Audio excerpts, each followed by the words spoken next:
Hello everyone, and welcome to another episode of our City of Mist campaign, The Reaper Soldiers. And, I have some really great news. We got the full crew back together, and it has been a while. So I think there's really nothing more to do than really kind of hop into it, because I think by catching Blanche and Mike up, we'll kind of cover over what last week really entailed. So, Blanche, it's a Tuesday. It's Tuesday the 16th. It's a fairly nice day. But the past couple nights, you have been having the worst dreams. Struggling to tell if it's just a dream, if it's another one of your visions, if it's something in between. And so you've been spending a lot of endless nights just trying to maybe not fall deeply in sleep, just to rest your eyes. But in this dream, you see your family, your brother included, falling from a great height, falling right in front of you and landing harshly upon the ground, only to begin to pull themselves back together, to stand up and begin to be pulled, walking forward, but definitely the sense that they're being pushed or pulled towards another cliff, falling down it, screaming the entire way, crashing, re-pulling back together, walking forward. Just an endless cycle of seeing your family die in a very visceral way, come back together, only to fall and die again. And all you could do was watch. And you would pull away, just trying to deal with this in the way that you've had with other dark prophecies or dark visions, just trying to recenter yourself. But their screams, they still seem to come through every once in a while. A group of women walking by, just the pitch of their voice will remind you of this vision. Hearing your brother talk to any of the servants will remind you of these dreams. But you've awoken on Tuesday and you've gone around your normal business. You made sure the staff was all ready. You noticed your brother was already gone, which is normal. He does go and spend a lot of time at Imagine Dream. But you noticed that there was a new parcel of books to take to the library. A mixture of, Jane Austen, Lewis Carroll, things like that. And of course, within the books, there was a note from the Order. You could tell that this was written by someone who was not necessarily desperate, but distracted. It doesn't look as neat and orderly as these notes tend to look, and it details you on this current case the crew has taken. There was an individual, a keeper, as they name him, named Keeper Marin, who was tasked with watching over the West Slums. And the Order has recently come to find out that this person was kidnapped, captured, taken away. And so they were desperately trying to find out where he was, what happened to him. So he had tasked the crew to go and do this. And many of your crew members did. They were sent to go and investigate his church, which was kind of his safe house. And it also has their report, and you can tell it was written by Frederic. You've seen his handwriting quite a few times. And it was their report, and it dates back to yesterday, Monday. They had gone to a church on the far edge of the West Slums, and there they encountered, and as he has it written, walking dead men. Walking dead men that when they were taken down would get back up and continue to fight. And it was only by removing their head that these things stayed down. There were these two individuals that appeared again, as he wrote in there, wearing animal masks and larger, stronger than the others. A detailed account about how Eric was stabbed in the shoulder by an antler by one of these individuals and nearly lost his life, only to be saved. There are reports of this weird whispering sound that goes through that seems to raise these corpses back up to be able to walk again. and it tells of the information that the crew has learned, that the last known location of this Keeper Marin was going to be a cemetery in the West Slums. He had a pre-report that he thought this individual named Samuel may be the one causing this uprising of walking dead men, and that was the last place he thought that the Samuel person was, so he was going to go there to investigate. That's the information that you have available, that the crew was going to head to that cemetery today. Now, because it's been a little bit of time, I'm willing to see if you have any specific things you would have done before going there. If so, we can definitely talk about that. I think we should definitely have you do a bit of your montage just to touch the past couple days.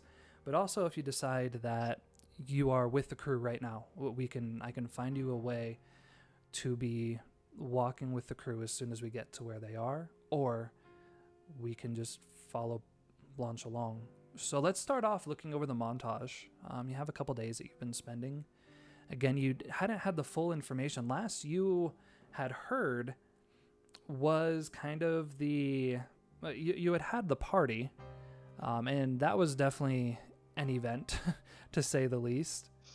But you had also been spending some time around town researching this dead man, this Nadiv Fredman individual, and you, for the first time ever, opened your vision to witness a death in the past, something that you had not done before. Normally it's always glimpses of the future, and you saw this beast, this is not man, but this beast kill a woman, his wife. And you saw him flee, run away into the woods. You heard the sounds of other beasts like it in the woods. I don't believe you had gone with them back to the West Slums. Were you part of that conversation with Yasmin? No, I don't think so. Right, so that would probably be in the report as well. There's a woman that you probably remember, Yasmin Diamond. She was there for the whole water situation. The one that was very upset with the whole crew when you were trying to, save the place. She had mentioned that both her father and her husband are some that she knows they died, and she's seen their faces again. And she was also the one that provided the information about this Keeper Marin. She actually had his badge.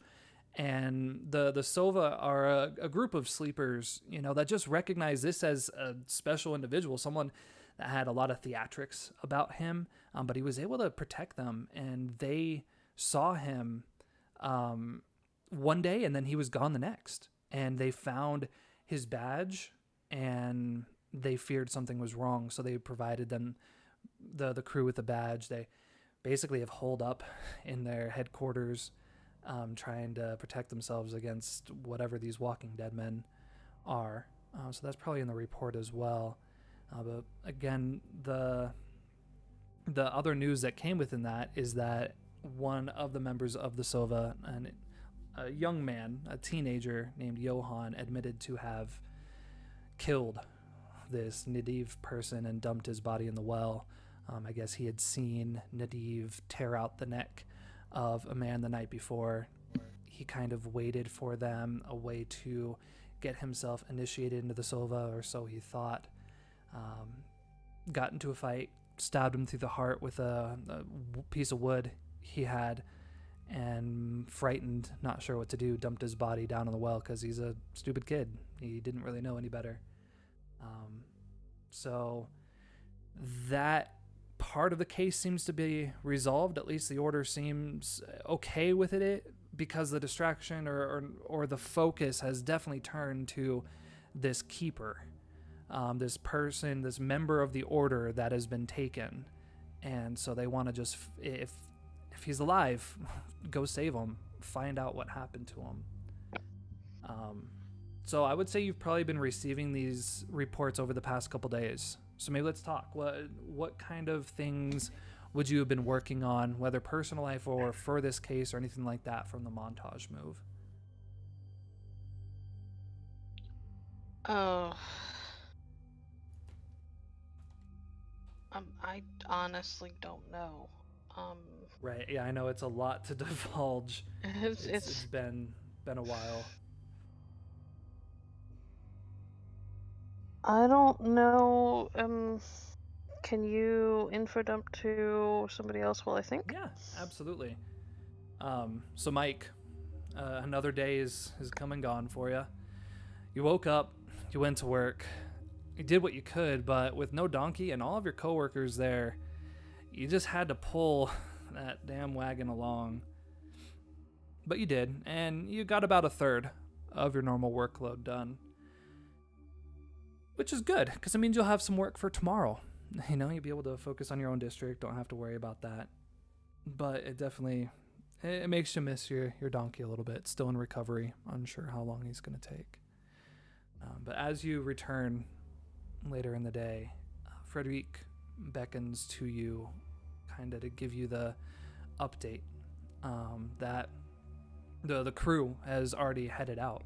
They were going to the cemetery. He gives you the breakdown, the report that they had from the previous day. You remember going to the church. You remember all that. So all the information that they had about where the cemetery is located, all that. So with that time kind of passing, you know, you had the rest of last night where you actually went, you fought against some creatures that you haven't seen for a long time. It brought back some memories of that time, your first experience working with the Order. You experienced this weirdness of the whispers, the wind, and these beings reanimating. You obviously went to work. What else did you do? How would you want to spend your montage, your few hours available throughout the night of Monday through the morning to the afternoon of Tuesday?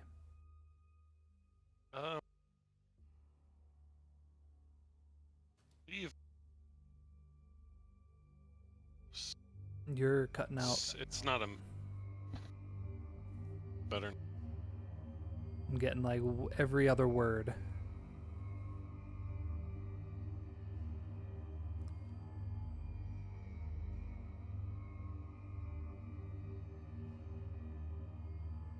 Okay, how about now?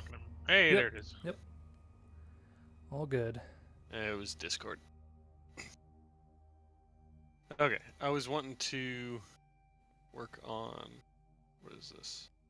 The plants logos. Right. And that actually might make sense, because like you're going along with the wagon and you just need to take breaks every once in a while. So yeah, what are you doing? You know, you're still working in the East Slums as usual. We already know you have one of your parks there. Are you working on the park that already is within that one? Are you building a new one? It wouldn't be quite the level of a park, but since I'm kind of slowed down, I can't do like sporadic little stuff. So I did like one stop and kind of tidied up just kind of like a little nook between two houses. It's kind of like the whole got two garages and they've got that, you know, dead space in the middle. Right. But it's between the two porches of the house. Yeah, just basically planting more greenery. Yeah, no, that's perfect. I mean, as you kind of start doing that, you start to get a little bit of a following. The word of that boy that you saved, people seem to have noticed that. And while they're not wanting to necessarily approach you, there's a few older women, children, that are definitely watching, seeing what you're doing. As you finish planting, you know, they probably go and they just look at what you've done, admire it, careful not to touch. Certainly don't disturb anything. But there's definitely people notice when you come.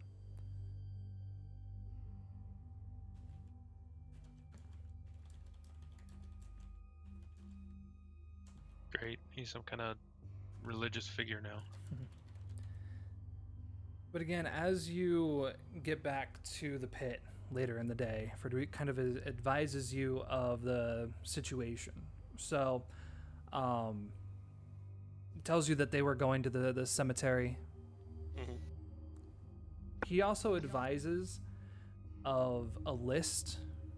You remember the list that was found that had a variety of names on it that seemed to be general civilians from the West Slum, some that you might recognize having picked up their trash, and then a list of Sova, all marked with a small little owl icon. And about half of them, maybe 3/4, had been crossed out, and that had been located in the keeper's desk. Knowing that the crew had already headed out, what would your mindset be? Would you be planning to go to the cemetery to meet them out? Would you be trying to find another way to reach them? Obviously, you have the network of kids, so you're trying to find a way to kid call them to figure out where they are. No, I would have just headed there in person. Okay. After work. Absolutely. You know exactly where these cemeteries are. It's in the old borough. It's the Black Ruin Cemetery. It's a place that you've probably planted flowers at, that you've probably spent some time. Who knows? Wendy might even have some family that was buried here. She's got a pretty big family, if I recall. Mm-hmm. So yeah, no worries. So Blanche, coming back to you, and again, if you don't feel like there's something that fits right now, no problem. I don't feel forced to build in anything here. We can just kind of start you off with Mike or with them. No, I think given the visions, the last few days probably would have been spent focusing on her brother and the family. Right. Between the visions and finding out that her brother isn't paying bills and things like that, I think that would have been her focus. Right. To the point of kind of ignoring most of the order stuff if it shows up until the most recent batch. So what kind of conversations are you having with Elijah? Are you trying to figure out just more like what is he up to, or are you trying to parent a little bit? Not parent so much as kind of guide and nudge as gently as possible. She's gonna be spending her time trying to put ideas in his head that are her ideas but make him think they're his ideas. Right. You know what I mean? Kind of manipulate conversations and leave things conveniently where he will see them. Yeah. To remind him things like, well, there's bills due and the banks are getting antsy and things like that. She'd only really out and out confront him and get in his face about it if he just ignored everything or got really obstinate. Yeah, I think he definitely there's those moments of you know what? Yeah, that's right. Yeah, that bill should have been sent out a few days ago. Thanks for the reminder, Blanche. I appreciate. Yeah, absolutely. No, that's I know Father's watching kind of references to the portrait within the office. I'll get this all sorted out. Not a problem. I've been spending too much time over at the I need to spend some more time here. Maybe I'll take the next day off. And that's probably what you do, is you spend Monday together for the first time for a while, just making sure, especially with what happened on Sunday, cleaning up after the party, not that you're doing it, but making sure it's all cleaned up, put back to order. Probably having a tea and a lunch together that you don't get to do very often. Maybe just doing brother-sister stuff, talking. Maybe there's some, silly jokes that are tossed out. Maybe at some point there's, a walk through the hallway just looking at the images of your parents, some sober moments, some happy moments, a mixture of all that, just trying to recenter your lives a little bit. That's perfect. So go ahead and mark attention to that theme. And same thing for you. You have basically where they were going today. You know that they were going to a cemetery in the Old Boroughs. Would you go to that cemetery, or would you again try to find another way to reach out to them to figure out where they are at the moment? I would go and try to meet them, try to show up at roughly the same time or after.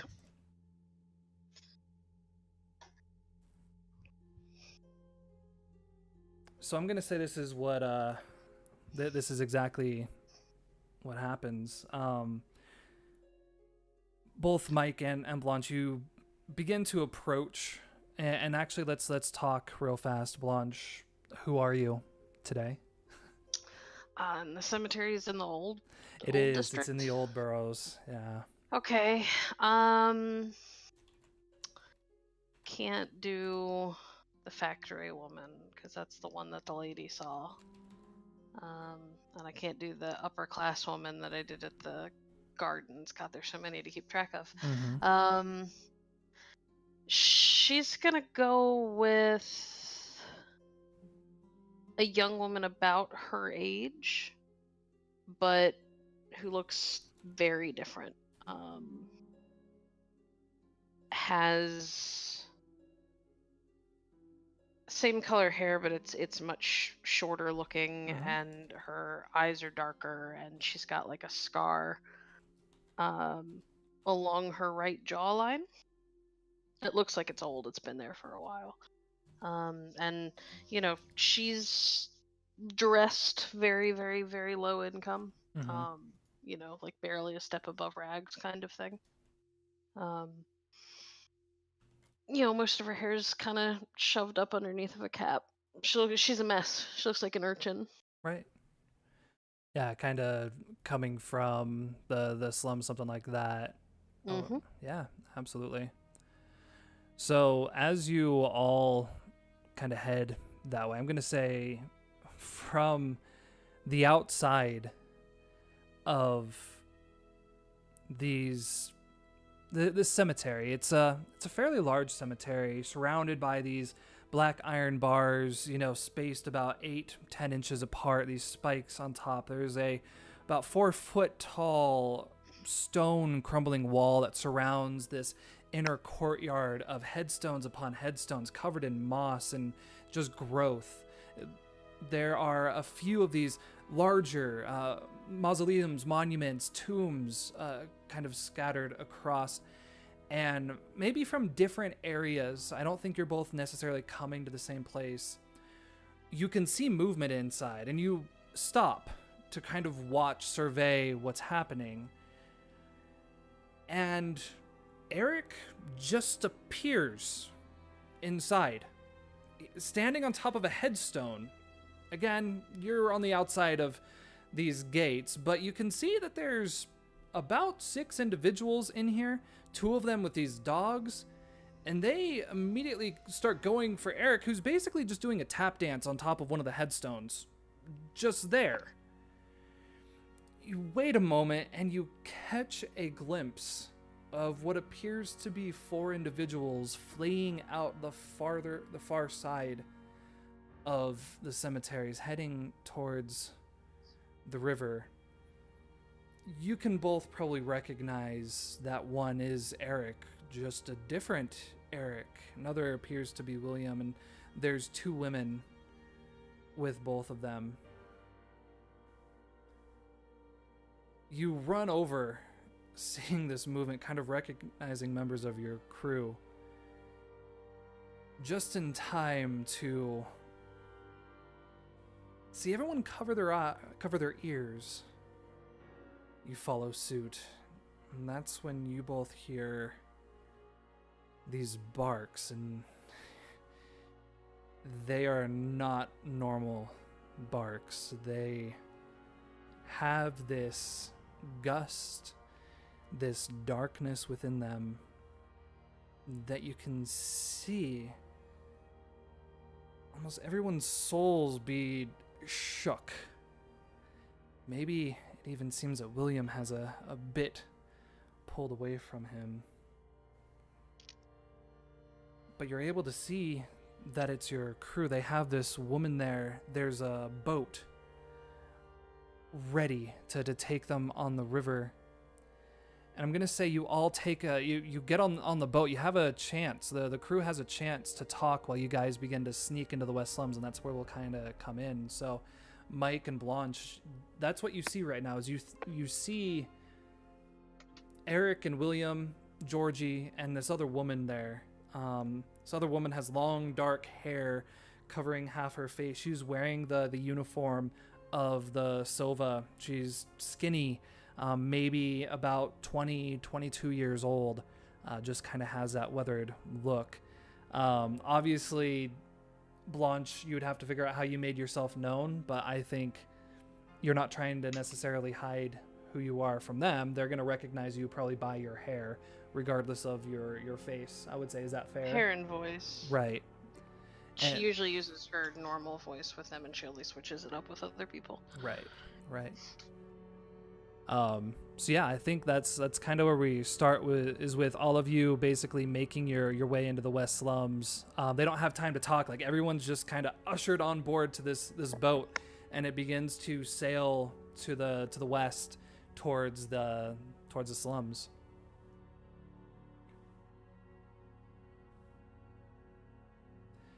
What an adventure! The woman kind of speaks up. We're going back to the slums. She kind of looks at Mike. Could have used a man of your size, I think. I can't tell you all how grateful I am that you got me out of there. Truly, eternally thankful. Yeah, how did we get out of there? What was that? There was another Eric. Your guess is as good as mine. I'm sorry, who is this? We rescued her from those undead things. Yes, no, I understand that you rescued her. That can be inferred from her thanking you. Who is she? Guess I haven't given my name yet. I'm Zona Turner, and I'm afraid if these people hadn't shown up, I wouldn't have much of a name nor my life for very much longer.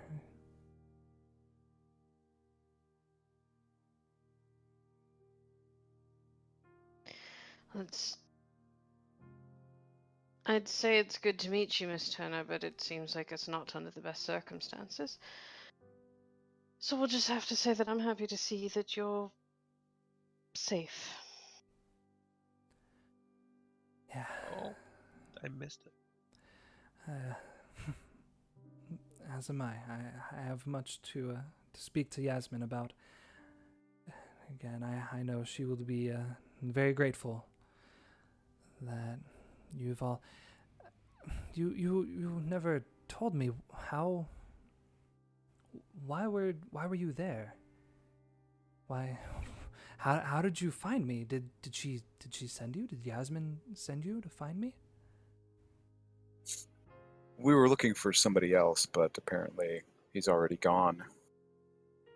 But we couldn't leave you there. That would have just been irresponsible.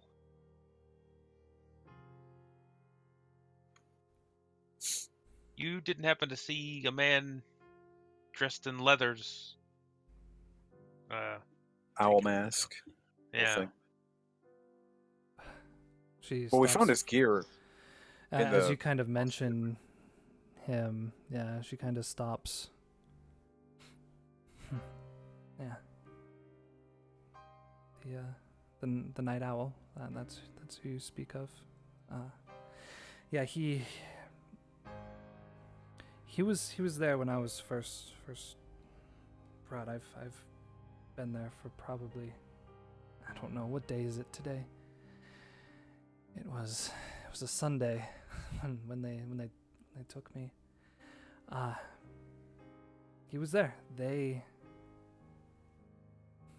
She like starts shaking, voice quivering. They did. They did so much to that poor man. For all he's done, I'm not sure how he was still breathing when they were done with him.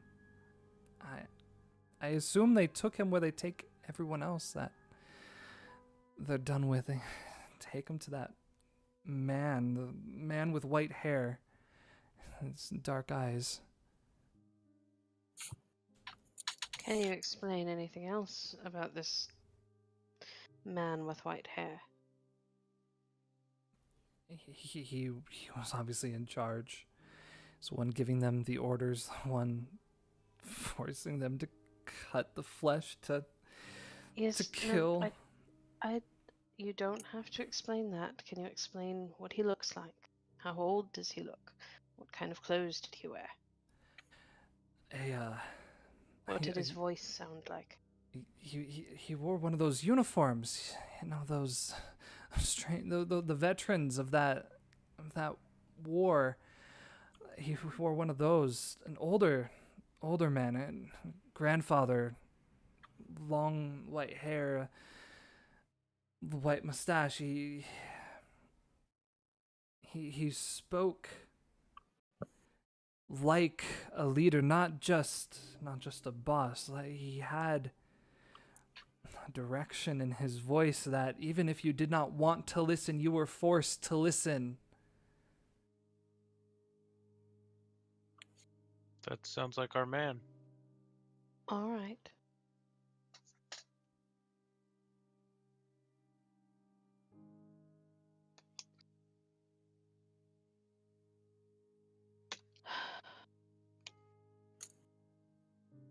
Well, we should be at the slums soon. We'll get you some medical care, and we'll have a conversation with your leader. She helps to kind of guide you into an area that you can easily sleep into the West Slums. Blanche, you probably would have heard over the past couple days that the West Slums has been basically placed under lockdown for gang activity.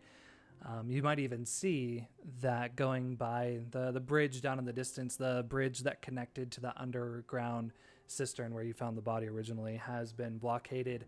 A few wagons with just a bunch of barrels and boxes stacked to block anyone from coming in. Probably good 5 or so constables and a few other individuals wearing leather jackets. They look like inspector type are there with them, basically just telling everyone to go away. But as you get to the West Slums, it's quiet. For the few of you that were here just the other day, just yesterday, it's just as quiet. William, you can still sense life. You just feel like there are still people hiding within all of these buildings. And so you make your way through the streets. The streets are empty. It's not even a stray dog or wild cat running around. Just empty, quiet. The wind blows through. It's a sunny day, but the fog is still kind of rolling in from the river. People are still scared. You We need to solve this problem sooner than later. come across the Silva building that you've been to before, this large apartment-like building. There's a series of barricades and blockades that now darken and block the windows. That there's a wagon that's been pulled out in front of the door. You don't see anyone from the outside, but you can see, it appears, a few individuals kind of peeking through the door, just watching the street. Zona immediately just begins to run, not trying to make sounds, certainly not crying out, but just trying to get in. Getting to the front door, you hear her speak to whoever's in there. Go, you must fetch Yasmin, there's so much. You must fetch that and let these ones in. They're the ones that saved my life. They might be the ones that save us all. And as you begin to make your way past these barriers, blockades, past this wagon, you come inside The place smells decent.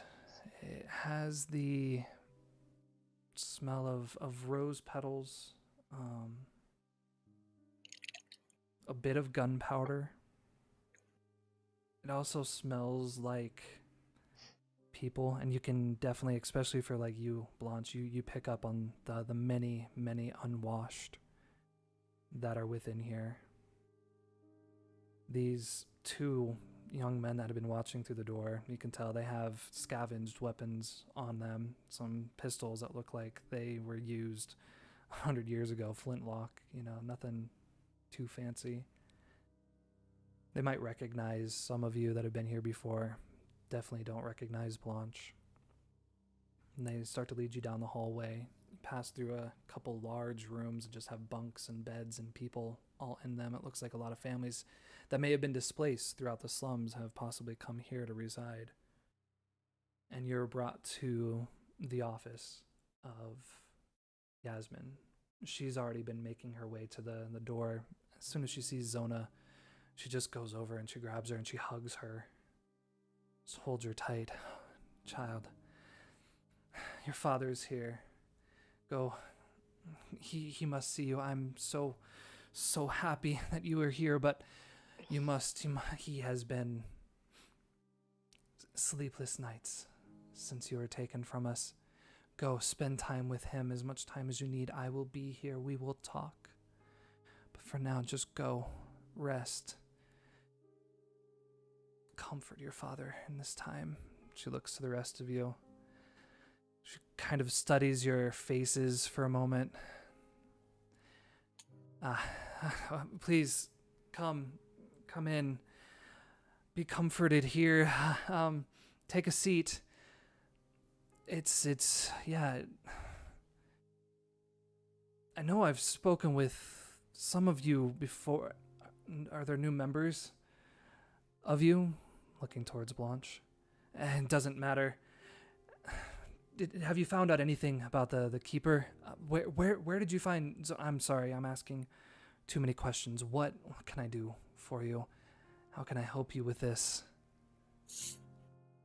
I don't know if there's a delicate way to put this, but we went met looking your father. That's what I was going to say, but yes, sure, that's what I was going to say. She steps back kind of angrily. I'm sorry. Emotions must be running a bit high. The return of one of our lost... What? Can you repeat that? Yeah, dear old daddy.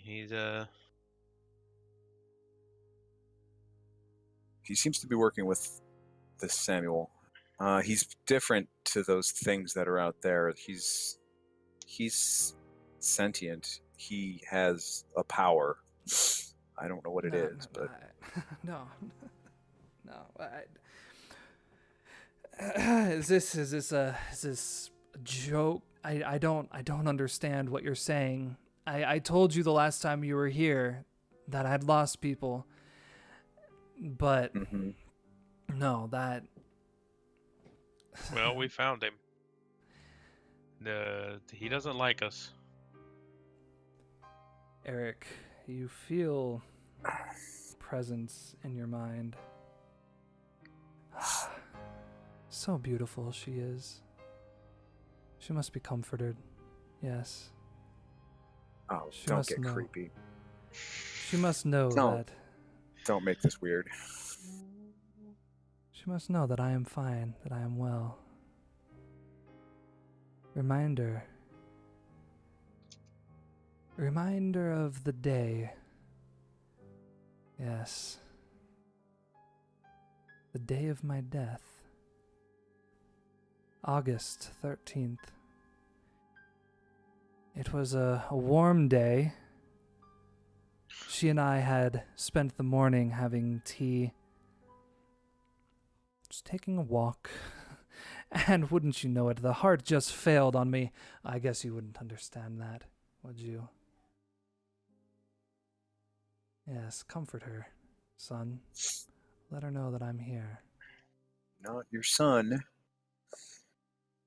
I I think everybody kind of hears me kind of like muttering something under my breath and sees me gritting my teeth as I say this. Well, I didn't say you were my kid. But are you okay over there? He wants me to remind you of the day he died. She The looks. walk, his heart failure, suddenly. I told you, he has a power. Should we be worried? If you're not worried, there's something wrong with you. There's Can obviously. Yeah. Hearing all of this, because this is news to me, um, Technically Can news to us, too. can I try to, like, open up my third eye and see if I can see or sense anything around Eric? Oh yeah, that absolutely you can. Look beyond the mist. When you reach inside to Yeah. get in touch with your mythos, you can feel the truth behind things without even knowing how. You're going to play it out like the Yeah. investigate move, but you roll plus mythos instead. Okay. All right. So it's just the +2? Mm-hmm. Okay. Cool thing I noticed about that is that weakness tags don't ever apply to that, or like Well, they stats. could if I decided there's something trying to hide here. Now, Eric Where? never Oh, told us none of this. No.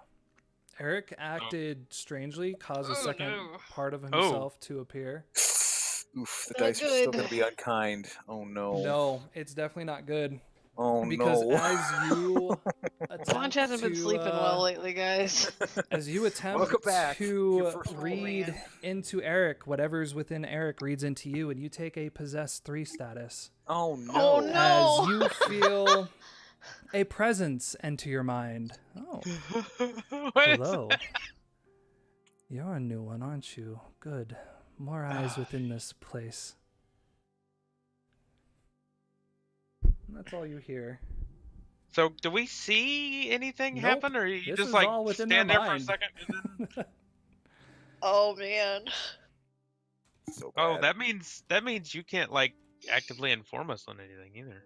We don't know. Oh, cool. I mean, you can, I think, but I thought he prevented you from saying anything. no, It that was still depends. gently pressuring me to not say anything. Yeah, it depends on how this individual's feeling. If I feel like you're saying something he doesn't want to, you'd probably be taking a risk.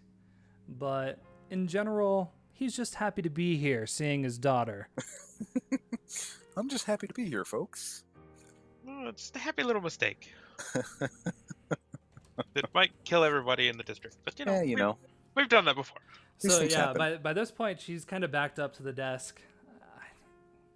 I knew I saw him. No, you. I'm sorry. These things that you described, I know there's strange things going on. I thought it was just maybe me, hysteria, but I just know there's something bad going on in this district. What does my father have to do with it? Oh, he's playing middleman. Yeah, he's like a lieutenant or something. I don't know. He's seems to be kind of running things over at the cemetery. He's got several of those things under his control, plus dogs. Have you seen the dogs around here?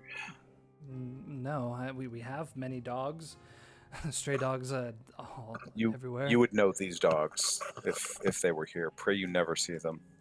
Or hear them. Okay, I'm assuming. I'm still trying. He fought. He fought. He's now ordering these things. You're saying he's the one that's bringing these men here? I don't know if he's directly responsible, but I think that Samuel has found him useful to keep as, his right-hand man, perhaps.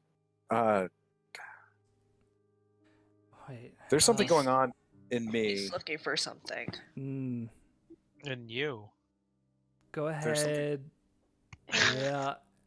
As he likes his position right now. He doesn't want you talking about him. It's all about, Yeah. learning about his daughter. Yeah. No, you definitely feel the words like trying to be forced through very tight lips. Yeah, take the risk to Okay. talk. And the possessed status obviously is going to be the negative on this. All right. Oh yeah, I because the one person who have to might do something, Mm-hmm. and I'm really sorry. I'd like to spend my hurt point for Eric. Okay. that makes sense. So when we 'Cause- spend It's going on inside of Blanche too, and she wants him to shut the fuck up. Okay, so let's talk about that. So you spend hurt points the same way you spend juice for change the game.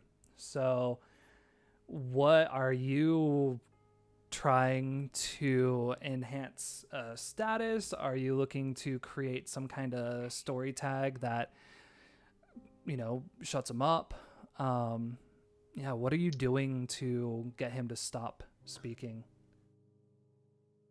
I don't think it would be something she'd consciously do, but I think subconsciously she'd kind of throw a little bit of power behind the guy in our collective heads. Right? Give him a boost to help shut Eric up, basically. Right, it's your conduit. She's got considerable power of her own. He's just gonna provide the conduit between her and Eric. Right. Okay. Yeah, in that case, it's going to be -4. Yeah. Let's talk. What tags are you using I'm to? so sorry. No, you're Yeah, not. it makes Liar. sense. Drive to know is going to be one of the right. tags. Makes sense. Crowd pleaser. I need to let her know what's going on. Give her a better thing. And oh, please, you don't expect me to believe that one because he's trying to Oh, kick yeah. back against this possession. Right. Perfect. Yep. And you said take a risk? Take a risk. Okay. Hey, Through, it's a very awkward statement. Like, it just feels forced, but it comes out like there's something going wrong with me, whatever you say. I thought it was a -4. Yeah. That's why there's a power -1 on it. he added 3 power, and then Aha. Yep. Okay. And then the possession was 3, and then the -1 I from didn't you. understand the math. I'm sorry. It's okay. It's Roll okay. 20 It's math been is a while. strange. Yep. I somehow rolled See, well. that's why you should show your work, kids. What do we hear Eric say? There's something he has inside of me, and I think he's got your father with it too. We're not fully ourselves.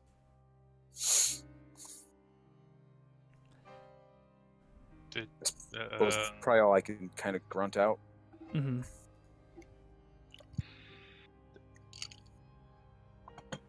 Mike, Georgie, William, you hear Eric say this. You see Yasmins for a moment just trying to figure things out, so she's kind of in her own head. Okay. I'm gonna dig in my bag and pull out that root that says it can do stuff. I mean, you found, you definitely found a root, and Yes. so let's talk a little bit about this root. So the root's power was to basically stop your abilities. As far as the myth of it goes. Yeah, it's supposed to like negate whatever is unnatural. Right. And- yeah. Yeah, it was exactly. So you found something at the cemetery that you're like, I feel like this is a good route to use for the strange things that are happening here. Let's just talk about it. What does Georgie do exactly with this route? Let me see. Oop. Got a map. I will probably, because I think it's like garlic looking. Right. It's a dark stem. Yes. That has a white bulb on it. Yes. Kind of it generally just called a snowdrop lily or snowdrop something. And yeah, you basically, while you're kind of ducking down behind the wall, you just investigated real fast to try to find something. You just knew that there were bad things there, and that the root kind of seemed to call to you. Yeah. And now seems like a good time for it to make an appearance. Mm-hmm. So I'll probably break off a clove. I don't know what's happening with Blanche. Right. Blanche is just kind of standing watching right now. Yeah. I'm probably gonna like shove the clove into his mouth and hold his mouth shut like a dog getting a pill. I'll tell him to chew. Okay. All right. Yeah. Just do it. Oof. Oh. If I there's can. so many Please don't ways bite me. to go with this. I don't know what. Okay. This just became the weirdest 5 minutes in this poor woman's life. His dead father's alive, and he's a lieutenant for these men. And now you're gonna shove. It's. I honestly feel like this is just to get the root in. It's a go toe to toe. But luckily Eric's all like weak and tiny. So is she. And what it is, like, what you're going up against is a possession, you know, like keeping seeing whatever this coming. Yeah, it's a mixture of him trying to have his mouth open wide enough to accept it. There's a wide variety of things that could happen here. Does anybody know the Heimlich maneuver? Because so yeah, let's go toe to toe again. You'll be going against the possessed status as well, because he's already infamous enough.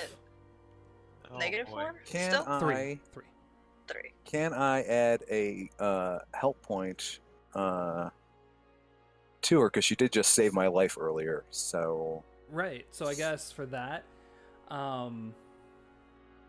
let's talk about what that is. So I'm guessing it's trying to give some kind of status. You've seen her rub. Yeah, are you just trying to accept it? Like you're straining to keep your jaw open as wide. Like you see it out of the corner of your eye. You're like, whatever, it's coming anyways. I think I can probably feel what's his name, like trying to get me to just clamp down and shut up. Right. And so I'm, I was taunting him earlier that I was stronger than him. So I'm using that as sort of like a mental fortitude to sort of like prove it by like resisting his attempts to make me shut my hole. Yeah, absolutely. So in that case, we'll just reduce the status by 1. So you'll be whatever tags you're doing -2. Let's talk about what tags you're using for this. You pull a root out of your bag. You're about to shove it into his mouth. What's going on in Georgie's head? I think she probably is just like, she could feel it resonating, like the minute he admits to it, she just feels what's going on in her bag, like, yeah, that. So I'll just use opportunist and always prepared. Now, hate to be this way, but I feel like you don't really care. I don't know if it's self-doubt more than the fact that you're doing this more as an experiment for yourself, just to see what'll happen. So there might be a bit emotionally distant here. Like, I don't care if I knock out a few teeth. Let's just see what happens. Great. We can make you more. Wow. All right. Well, in that case, ambition as well. I Since don't care. Like, Sounds good. fuck Knock it. out a few teeth. Yeah. Let's see what happens. I'm just standing over here. What the hell? So you and Mike at the moment are just like, what's happening in this room? I'm over with Yasmin. It's like, what is going on here? Hey. It's like a mom trying to make a kid eat freaking broccoli. Yeah. It's like, here, Take have your your medicine. vegetables. Eat it now. No dessert. Well, as soon like what do you say to him? You get this root into his mouth, and you cover his mouth. So for a moment, like Eric, you're kind of panicked. Like there's this bitter taste in your mouth. What do you say, Georgie? Eat. But I'm like looking straight at him, like, eat it and don't fight me and just Are you- fucking eat it. Are you Just eat the momming me garlic. right now? Yeah. I'm saying this with my Yeah. eyeballs. Eat it, Every- or I will punch you in the face. Everybody knows that look. Oh yeah. Start chewing, boy. Yeah. So as you begin to chew, I'm gonna have.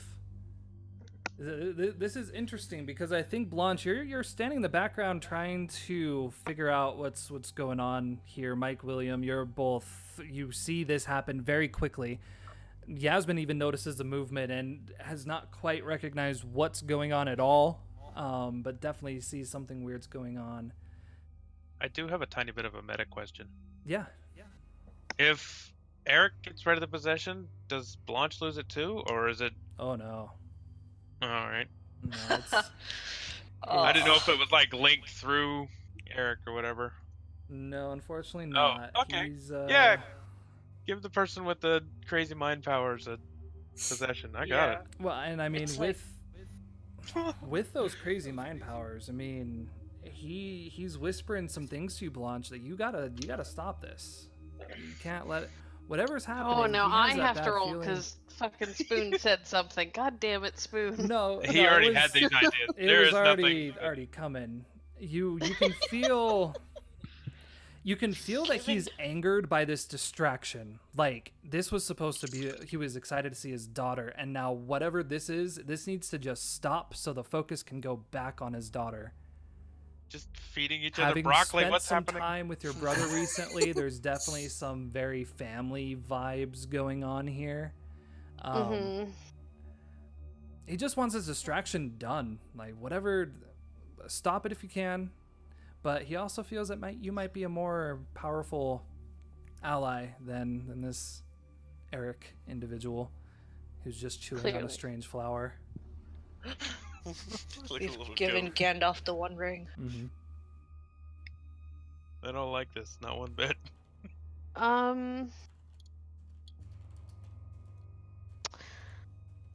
As much as I appreciate his feelings on the matter, I'm going to try to basically, without saying it out loud, just kind of mentally think it, because he's in my head anyway, should be able to hear it. This will be over faster if we just let it play out. Yeah. Okay. I'm gonna say that this is a convince. Okay. You're trying to convince him to just continue to watch. Okay. I'm gonna go with blood is thicker and stability Right. for obvious reasons.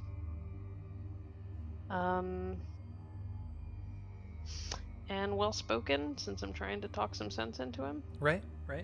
And again, unfortunately, you are going up against him, so that -3 will be a part of this. Mm-hmm. Here I am trying to click the down arrow on the minus thing. Derp. I did it too.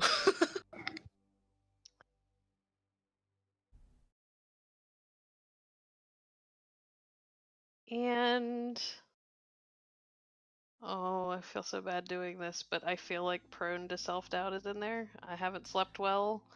I'm worried about my family, Right? and Yeah. I now have this being that managed to worm his way into my head without my permission, so I Right. imagine that's gotta make you question yourself a little bit. No, you're perfectly sane. Good to go. Yeah, you're okay. Don't worry about it. You're still okay. Okay. Yeah. Yeah, I'm gonna say, yeah, exactly. He gives in. He accepts this. Okay, let's see what happens. Just a bit. If it takes too long, we'll be having another conversation, kind of thing. Not in as many words, but you definitely feel that pressure behind your eyes just relieve just a little bit with your words being spoken. Mike and William, you hear a bit of shuffling back behind you, and you notice that there's kind of a crowd beginning to form in the hall. Men and women of various ages, mostly kind of young. You can recognize them as, again, the Sova with their scavenged kind of armor, random badges on them. And you see Taryn, the individual that seems to be the second hand of Yasmin, kind of make his way just to the doorway and just kind of peek in. But yeah, you kind of notice that. You notice the whole situation. I think let's deal with Mr. Eric here. You have this thing in your mouth, and Yeah. it's bitter. It tastes like dirt. It kind of tastes maybe like onion a little bit. It's not great, but Raw Georgie onion. just saved your life just yesterday. So, Yeah. I'm gonna have to let it. I'm gonna have to let it go. I mean, I have to trust it. So, yeah, I will chew. Blah. Even though it's disgusting. I'm gonna say in that No, it's like dark chocolate. It's delicious. No. I do like dark chocolate though. I don't like dirt and raw onion. However. So yeah, I think this is a going toe to toe. So she's basically given you the root. So we're gonna say that's a +1 on top of any other tags you're using here. Yeah, you have this thing that's giving you kind of the access to maybe start to try to push this thing out of your mind. So we'll go toe to toe again. Possessed will still be on there. You can add 1 to your tags. What tags are you thinking? All right.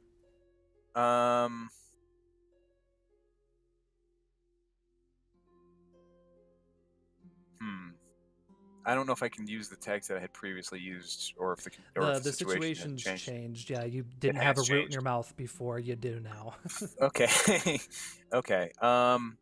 Because the drive to know, I don't need this dude clouding up my mind, and he doesn't want me chewing on this. So, that's definitely going to be one. Perceptive, I think will be another one. Acutely perceptive. I know that she wouldn't just be stuffing a random root in my mouth, and it's probably looked kind of weird and unusual, kind of unique, I imagine. And let's see, what else?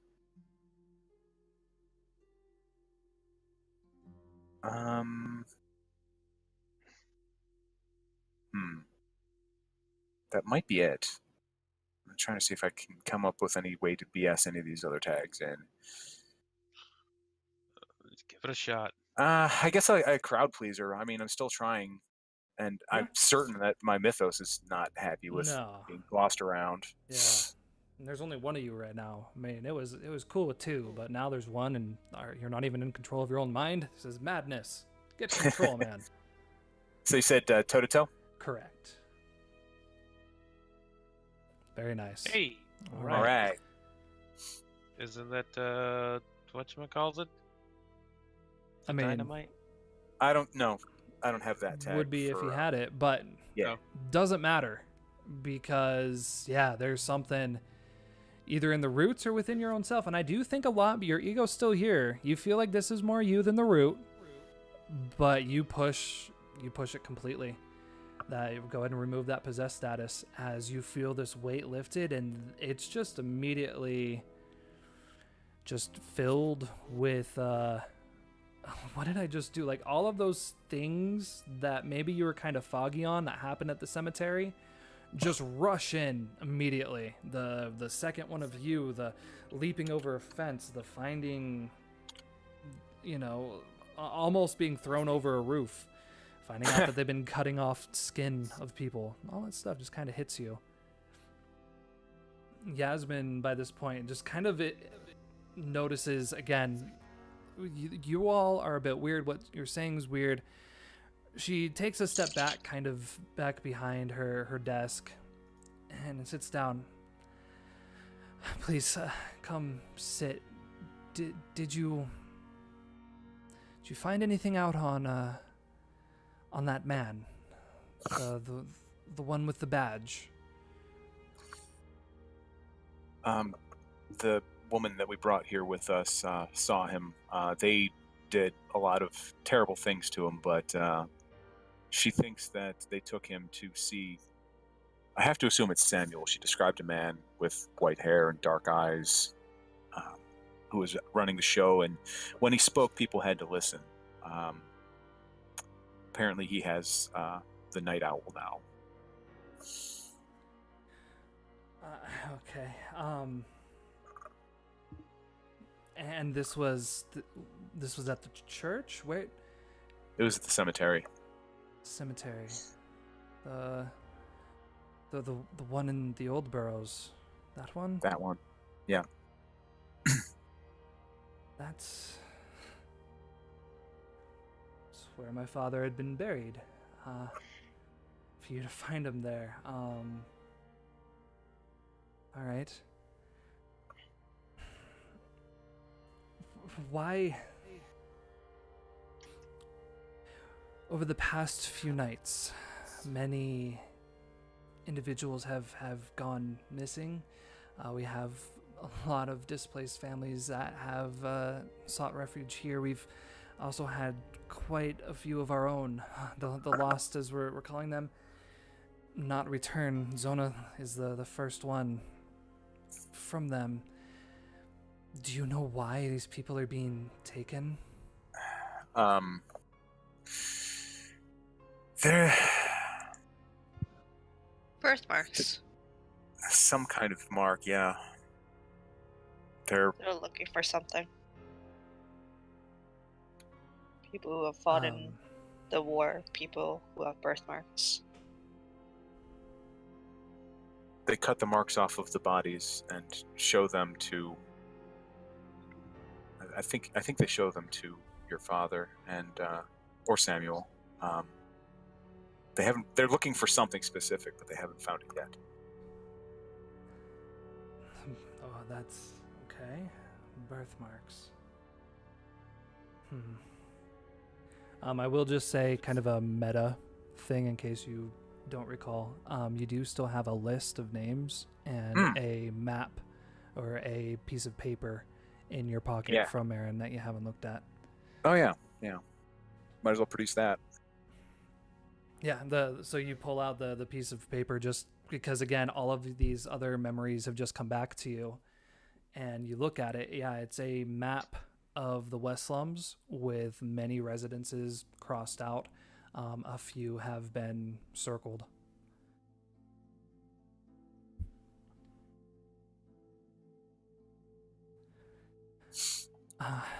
So, birthmarks, people that fought in the war.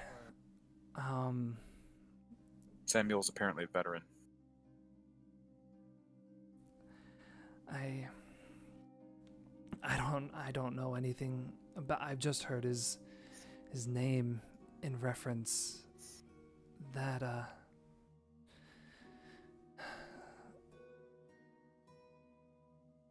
that might make sense. Before he disappeared, I remember a few of my people came saying the keeper was asking them questions. Didn't recall like anything specific, just a variety of their family history, kind of what their parents did, their work, their jobs, vague conversations with them, and wanted to kind of leave them be.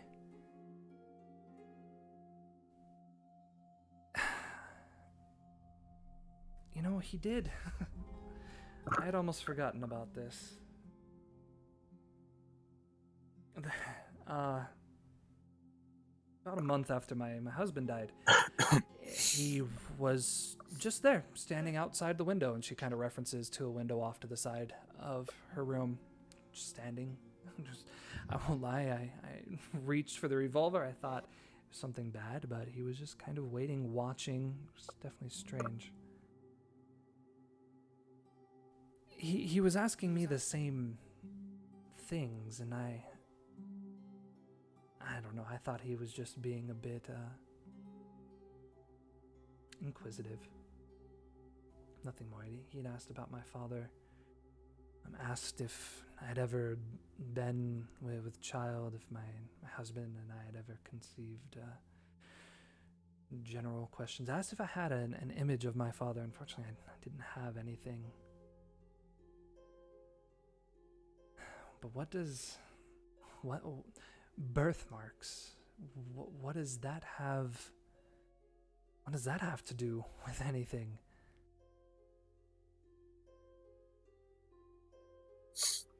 Don't know, but it's something that he's pretty determined to find the right one.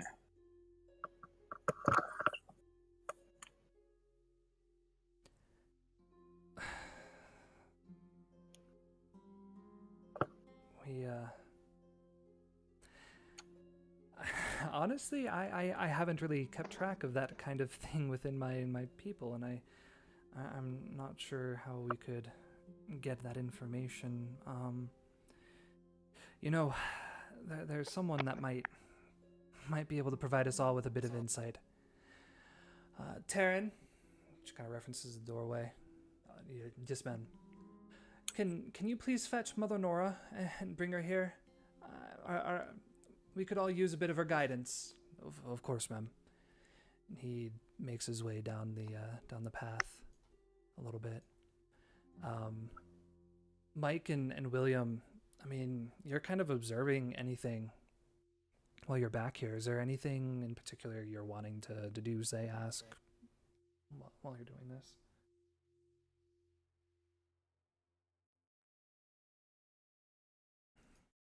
When the camera pans to Mike, he's like in a corner, like pulling up a tile, putting some seeds down. Right. What about William?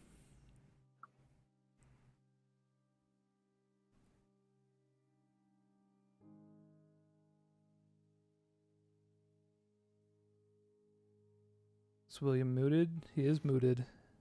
Yeah. Nope, no worries. Blooded. Oh, nope, I was muted. Okay. Yeah. William's very confused. You Yeah. know, planting seeds under a tile. He just ate a root. Blanche is over here doing the moody thing, and I'm just gonna look out a window, keep an eye on things. Right. No worries. Yeah, you can kind of head over to the side of the room. You can I hang out? Sure. Yeah. I mean, you can see that they have a lot of things in storage here. A few locked containers back in that back corner. Just a lot of storage. Most of it's probably things that they've scavenged up while being here. You can see, obviously, stores have been raided and all of their supplies have been kept here. And a lot of Yasmin's personal stuff is here. You kind of head over there, and this woman walks in, dressed just as a nun, 73 years old. She has gray hair that's just tucked back behind her nun's hood, lots of wrinkles, and she carries a bag around her waist. You can see various medical supplies in there, bandages, things of that sort. And you get this smell off of her. Again, a smell of roses and gunpowder kind of emanate from her. And as she walks in, she smiles and looks to you and begins to just walk straight over to Yasmin and places her hand on Yasmin's shoulder. Yes, child.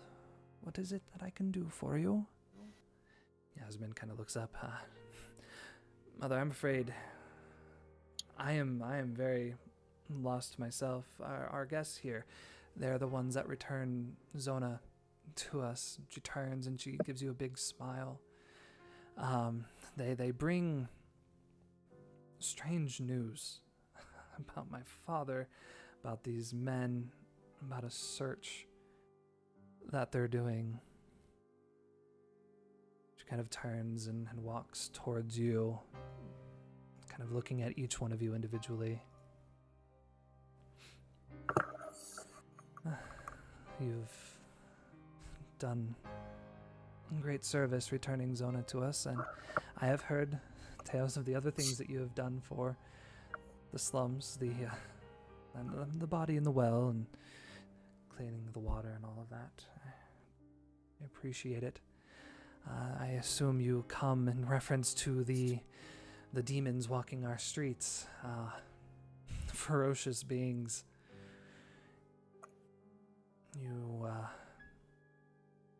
You need guidance. Well, I don't know what I can offer, but I will do my best. So, children, ask of me what you need.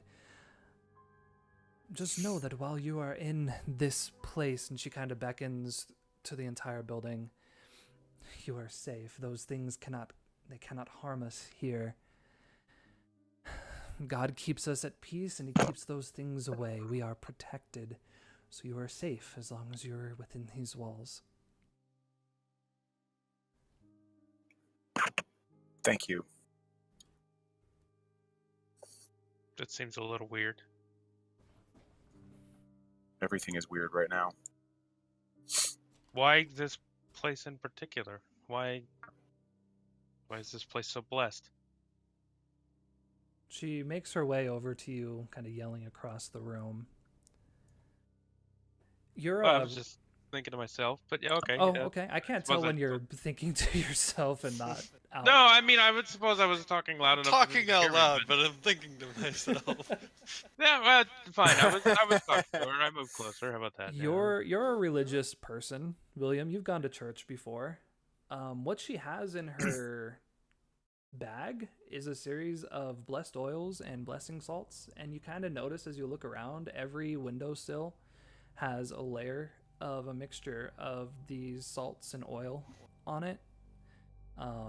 Every entryway, so every door within every hallway seems to have these items placed across it. It seems because of what she has blessed this place. She's done, a holy blessing on it.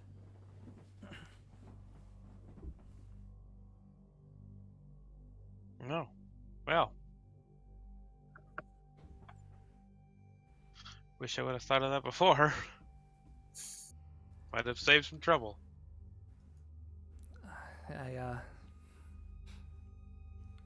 My parish is all but gone, or so I've heard. I believe you all had gone to the church, so many of our children have come here. Yasmin and her people have sacrificed a lot to protect many of this district. I know that many still exist beyond these walls, ones that I wish I could protect, ones that I know are dealing with hellish conditions on a daily basis. But while they are here, I will do everything I can that God will will me to do to protect them.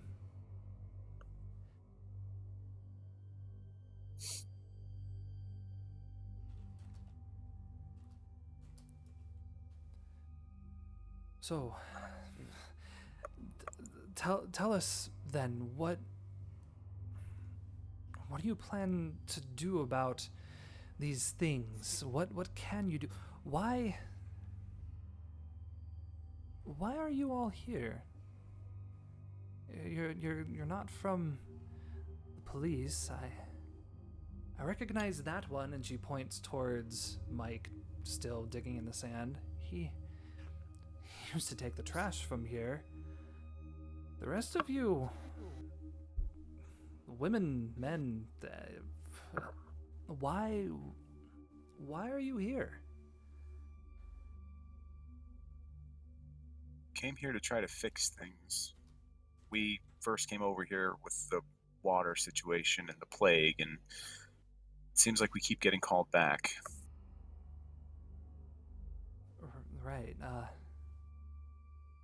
Missionaries, then. Missionaries of good. Yes. I suppose. I don't know if I would say missionary, but I am on a mission to try to fix things here. A mission to do good in the world is all that we can ask of each other anymore.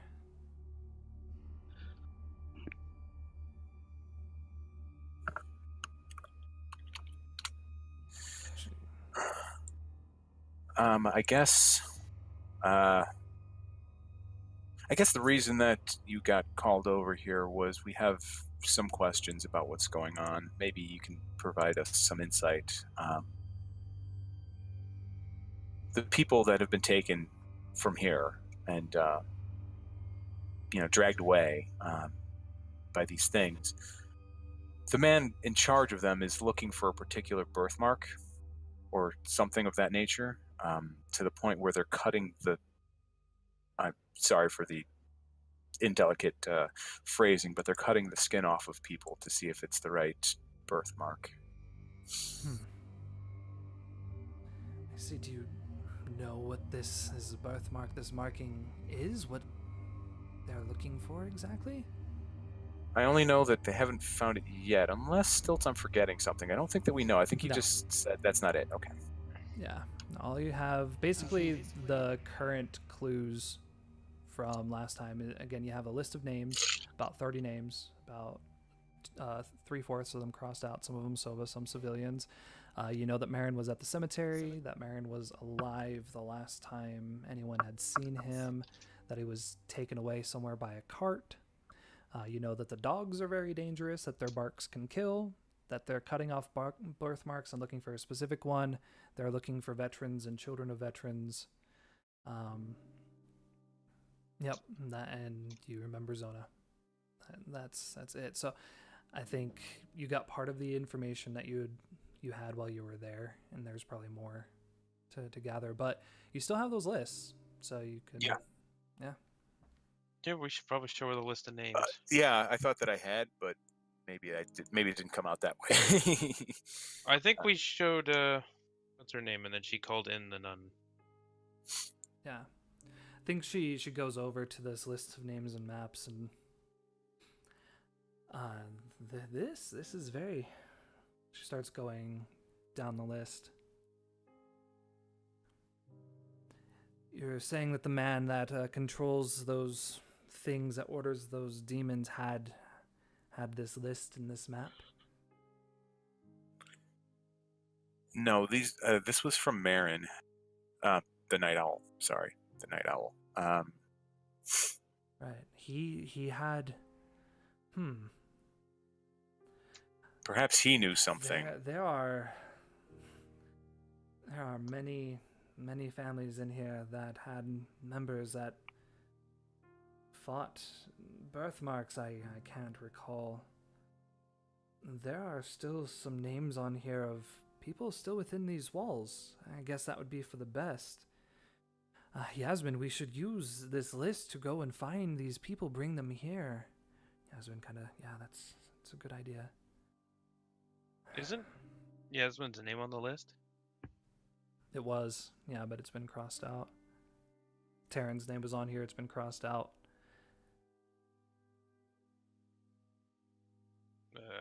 I'm gonna ask her why her name was crossed out, and why Taryn's name was crossed out. Why does it mean anything to her? Did the Night Owl inspect him in some way? Again, just the conversation that she had mentioned, that he was going around talking with people. The map that you found that was in his bag, like, it definitely appears that the circles may have been by one person and the X's were by another. So that it was probably a map he used to find these people and have a conversation, but those X's on the map probably by whoever was going and kidnapping people. And again, of the houses that are on there, it's not all of the names that remain on the list. It's like you're missing a piece, an element to clarify how these two things interact. Yeah, that's kind of what you're gathering, is that one was a list of names, the other was a map that he used to find these people, and then somehow the group at the cemetery is now using it. Then we should probably collect everybody who's still alive. Blanche, are you back? Mm-hmm. There's an anger beginning to grow in you, and it is heavily focused towards Mother Nora. That woman, she knows more than she's letting on.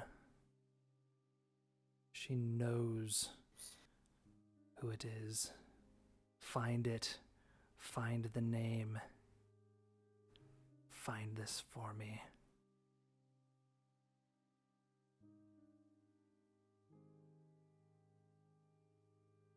Do I have to do something, or can I just let him talk and not act on it? You...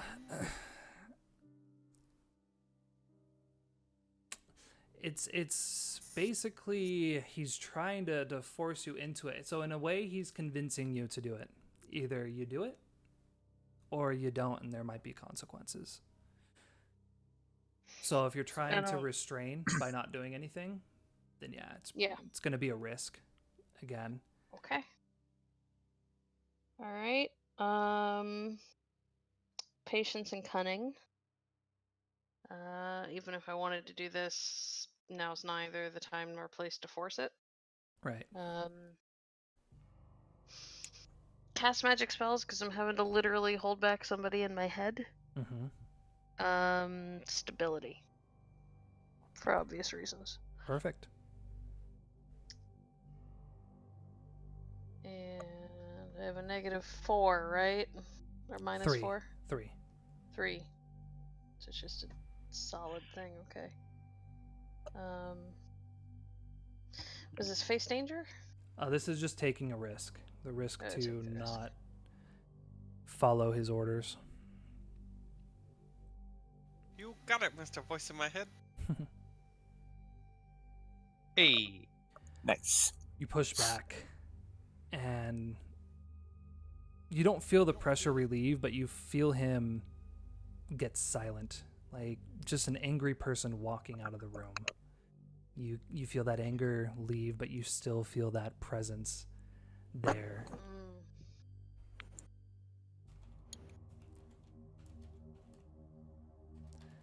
It's fun to be possessed. I wouldn't know.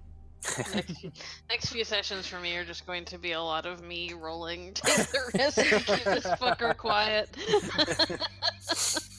Well, I'm sure we could find some more. And him pestering me about my nightmares. I'm sure that's gonna be fun. Mm-hmm. Look forward to it. So as Maybe he just gets weirded out and leaves. So as Mother Nora is kind of going down the list, I think she and Yasmin begin to kind of go over, okay, who do we know that's still here? Who do we know who's missing? Whose houses are clearly marked on here? And they're trying to get kind of a list of their own created just based off of the information they have here. And it's about this point that Zona returns, kind of walks in. As she goes by, she probably walks by each one of you individually, specifically the three of you that helped her, and just kind of grabs you by the shoulder and again says thank you. You've noticed that she's pulled her hair back now. It's kind of pulled back into a ponytail, and you can all see the bookmark or the birthmark of like the crescent moon under her right eye. It doesn't seem that she's trying to hide it now. She comes over and just gives Mother Nora a big hug, and they embrace for a moment, and she kind of sits down. You hear just a soft "you're welcome" from the corner. Yeah, she almost like trips over your plants that are going there. Yeah, I would, as she kind of sits down there, they're having some hushed conversation, but the five of you, as they're kind of making their list, you're in a strange building. You've had strange things happen. Let's talk a little bit about what you know right now. Again, we've kind of gone over the clues that you have right now. You know that there's a list, and they're working to figure out who on that list is not crossed off or not here, and who do they know have been missing for a while. Eric, your stomach kind of still feels a bit weird. You just ate a strange root. And Yeah. you as you turn around, probably for the first time, you see Mike is down on his knees, digging underneath a tile and planting some seeds. What the? He does that. Okay. Yeah, it's best to ignore him. I think he has a reason, but he hasn't told us. Fair enough. So I can only guess that the reason they're looking for birthmarks is because there's somebody that this Samuel knows and is after, but perhaps he's forgotten who.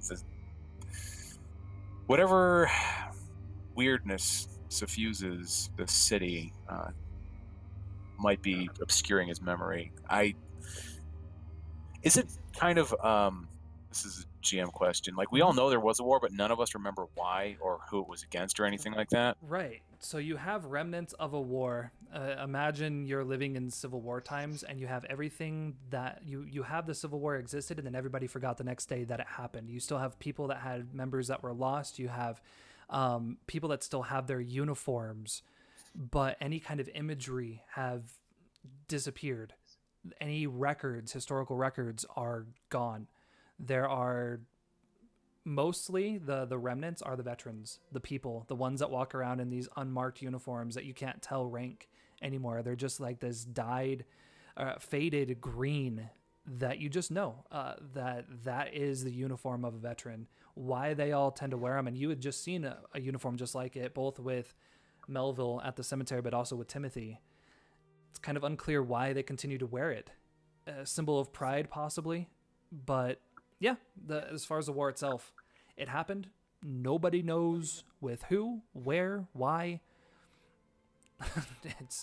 Everyone seems to have forgotten. So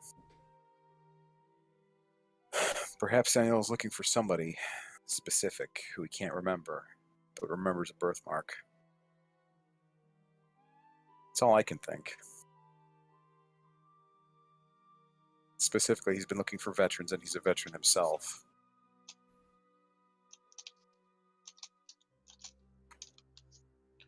Well, we could. There's not veterans halls, are there? That'd be kind of. There are not really halls. Like, there's congregations of them. Unfortunately, a lot of the veterans, just because they're trying to figure out how this part of their life disappeared, are homeless and kind of crazy. Others, the Gentlemen's Club, for example, that Timothy goes to, that's all veterans that go there, or at least men that claim to have been veterans. It's very easy to claim that you fought in a war that you didn't fight in, because no one remembers if you did or didn't. It's incredibly trippy.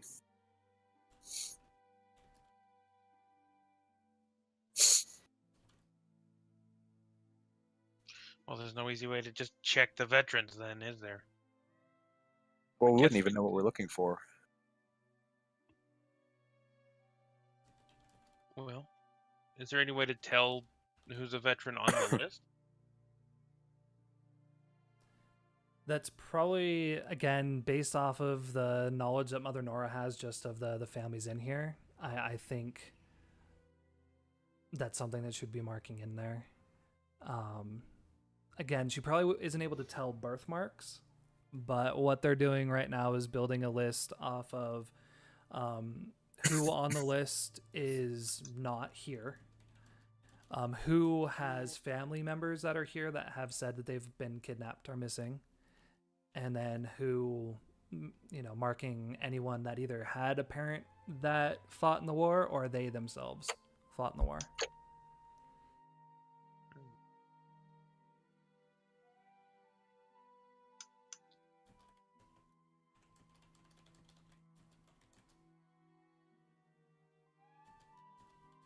Well, I really don't know what else to go on. I suppose once their list is complete, we head out and try to find some of these people.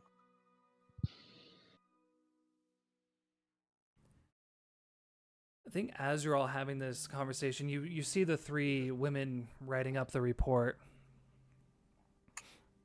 You start to see a fog begin to roll in over the windows. You feel a chill in the room. Mother Nora kind of perks up a little bit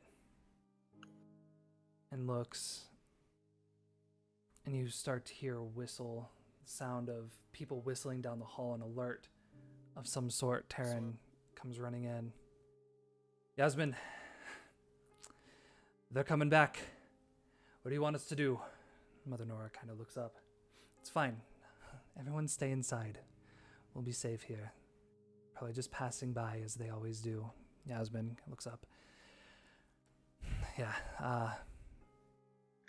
Taryn, just make sure everyone is safe within their rooms. Make sure that we have the entryway covered. U5, a group of these men seem to have been spotted nearby. We'll work to get this list finished for you. Might be best just to hang tight until they move past.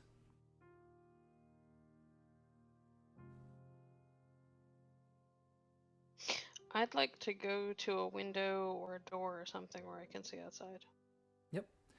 You kind of head over to the side of the room. We got a couple windows over here. Kind of look down the road, and it's strange. Like you can still see the fog rolling in from the river, but it just seems like the whole area is darkened up, and you do see 5 of these men, various ages, stumbling down the road. The same men that you recall seeing back behind the building the last time you were here in the West Slums. That kind of a look. The stumbling, walking forward, kind of forced movement, beginning to walk down the road, just right in the middle of it, just walking straight forward. Are they walking towards the building, or They're walking down the road that will lead past the building. They are not leading towards the building. They're just kind of walking down the road. So definitely they will pass by on their current line. They will pass by the building.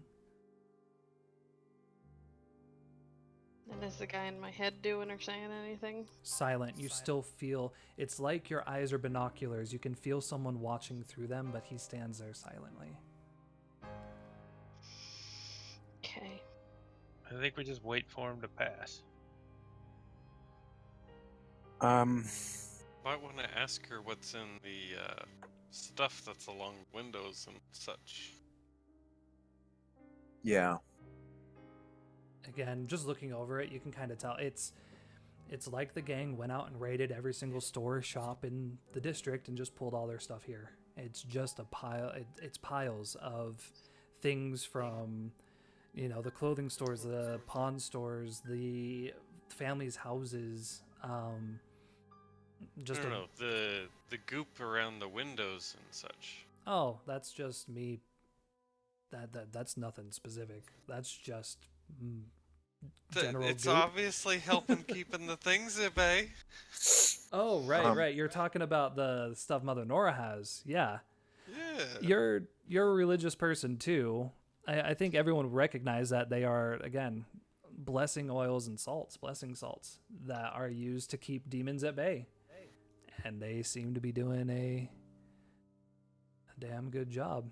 Are you looking to investigate? Have you crawled over to the door frame and you're looking to get a closer look at it?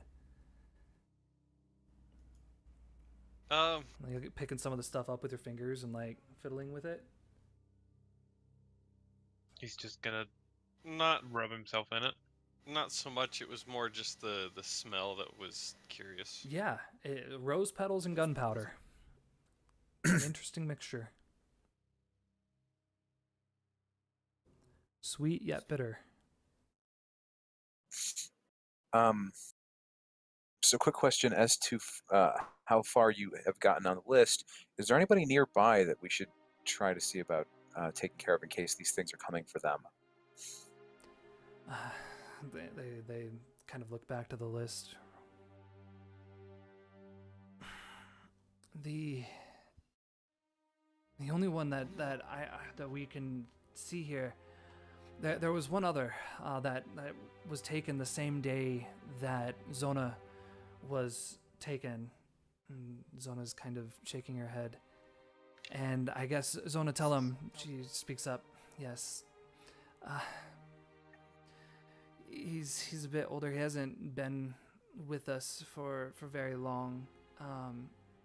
His name's Henry. And I remember he was there in his uniform.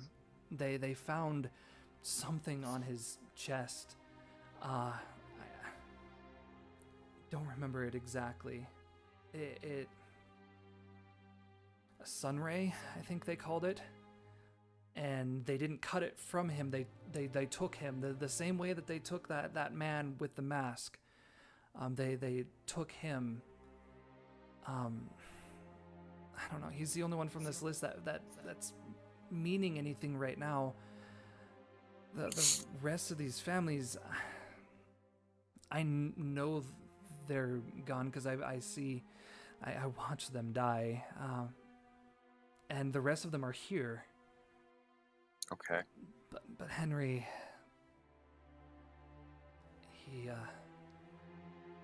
I think he's still there. I don't know. Yeah, they could have killed him. They could have disposed of him. I don't know. We should find him. I just wanted to make sure there wasn't anybody we should be trying to rescue right now while these things are marching. There are other names on here, but they're here. They're safe. The Chang family, the Hayes family, the Williams family. They're all here. We would have to go and check with them, but we do know that they had some members that fought in the war. Birthmarks, we would have to look over them to see.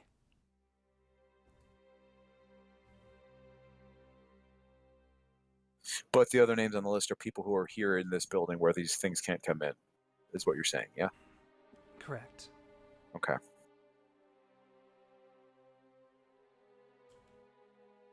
Then perhaps we do just wait them out.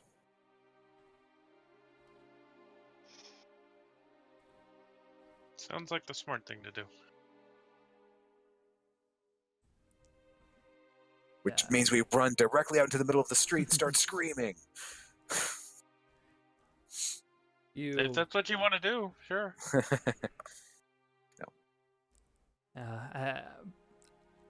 After a little while, you see Yasmin kind of just sit down, maybe do a few inner prayers. Mother Nora kind of kneels by her, grasping her hand, just being there, being support as this darkness begins to fade over the room. They get about 10, 20 yards away and continue to walk by. And they get to kind of the edge of the building, and Blanche, one of them, looks directly at you.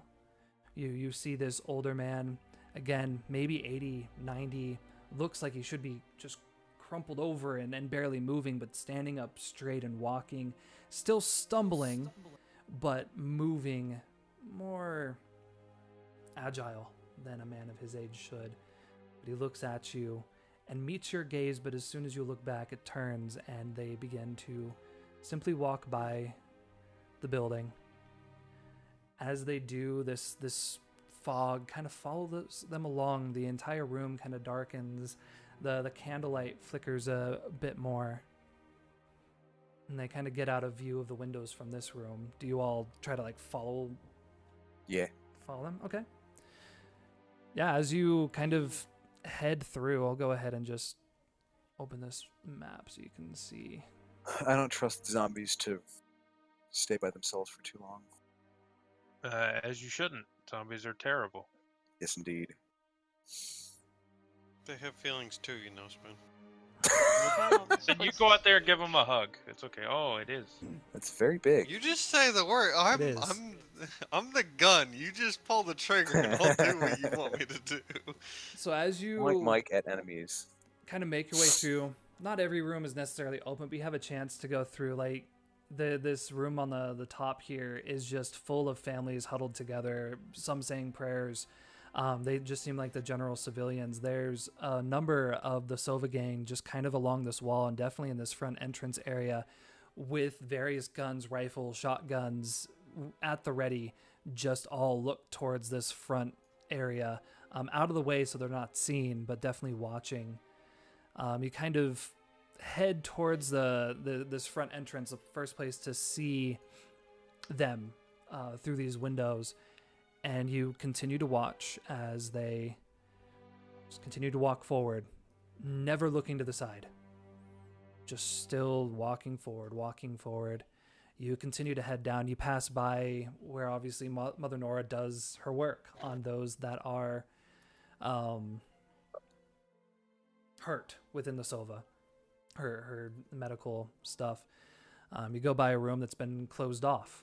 You're not able to see through, and then you kind of enter through this bottom room. Again, another room full of families, men, women, children, all variety of ages, all huddled together behind, makeshift beds, anything that they are able to bring from their house. There's some desks here that they can hide behind, luggage everywhere of all types, just kind of blocking the area, and you're able to watch through the window and see all 5 of them just walk on by.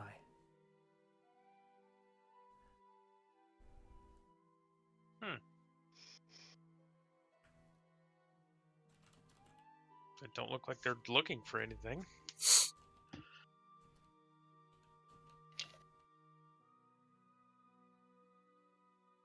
Blanche stayed in the main room that we were in before, by the way. She didn't go chasing them through the building. Right?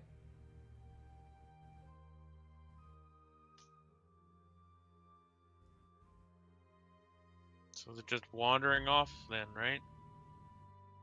Yeah, they just seem to walk right on by. I'm not so worried by it. Eventually the fog removes, light kind of fills the areas again. People become a bit more at ease. You can hear the general conversations coming up. A few people make their way to the doorways to look at these strange individuals that are walking through their halls.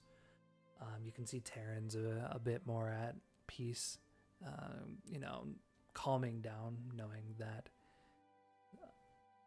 they didn't stop, they didn't fire.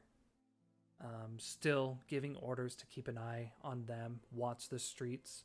It seems like it's been a little while since they came so close to the headquarters. You kind of hear that general conversation that it's been a day or so since they saw them. And they haven't really had any active combat with them for a while, just because they've been inside. They haven't been sending any of their soldiers out to fight them in the streets as they had been over the past couple days. Basically, too much loss of life, and they're kind of worried about what happens to people when they do die, because that seems to be an unanswered question these days. Yeah. But with that, I mean, there's so many people in here. Just on this floor alone, there's probably about 500 people. Wow. Just, it's full. And you don't, you're surprised with how quiet they were able to get. And I think you all have a moment to, realize the entire district is this quiet. How many thousands of people are hiding in their homes right now, as quiet as mice, to just not be spotted by these things wandering the streets?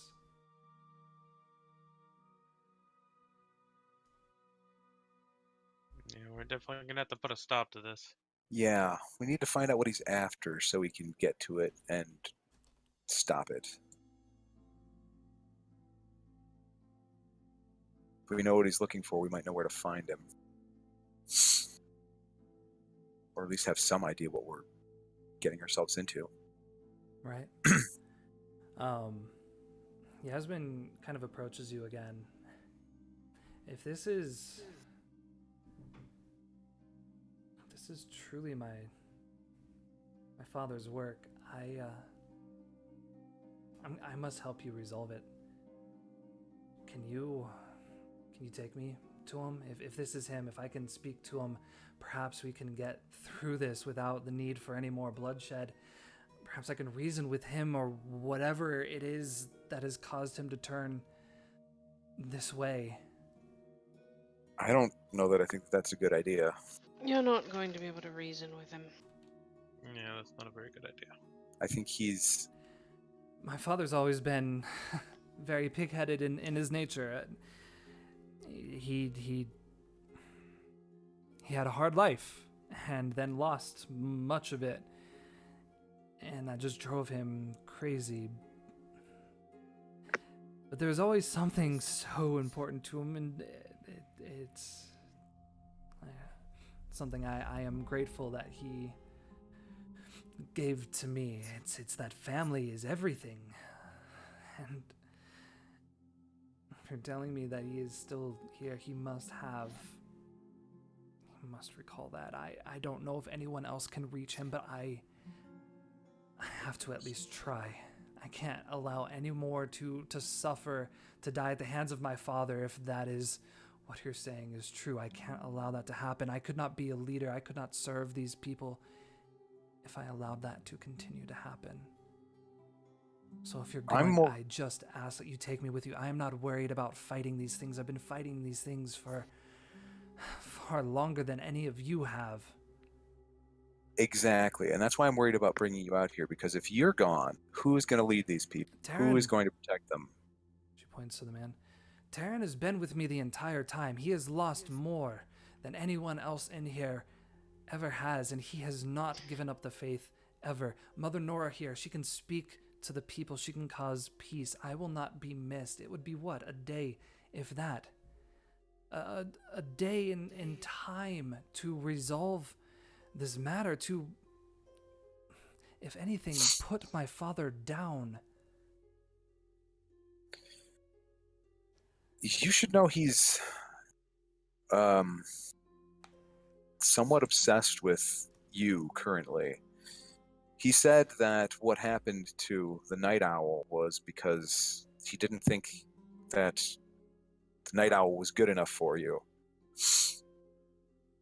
And if that's not a worrying thought, that he's willing to go that far, then I don't know what is. That bastard.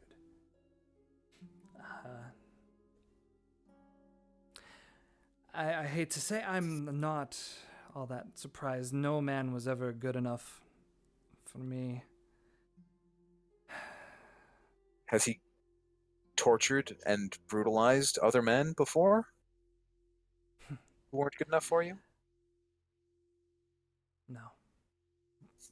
But again, you're saying the man that I grew up with, that I buried in the cemetery, is now walking around just as he was the week before he died, giving orders, torturing men, causing chaos. There are many things that do not make sense to me. What does is that my father has a reason, and that reason is driven by a purpose that I can probably understand, a purpose probably close to my own heart. If there is even the chance that there is still something within him, something I can reach to touch, to convince, I don't see how this is not a chance we could simply just avoid. With her talking like this, can I try to dig into the guy that's in my head? Yeah. See if she's bringing anything up to the surface for him? Absolutely. Investigate. Totally. And I'm going to say, in a way, he's kind of welcoming this. He's not trying to hide anything from you. That's good. Cast magic spells. See beyond the mist. Blood is thicker.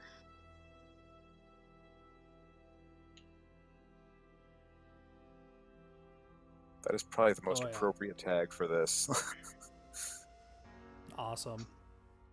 Yeah. Damn. What's kind of emotions or questions are you asking within yourself? I want to know why he's doing what he's doing. It's all for his daughter. Yeah, but what's the motivation? He has access to eternal life, and he cares not if everyone else dies as long as she can have it. Shit. Okay.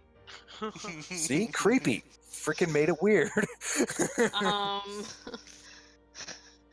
many questions do I get for this? 3. 3. Anybody else?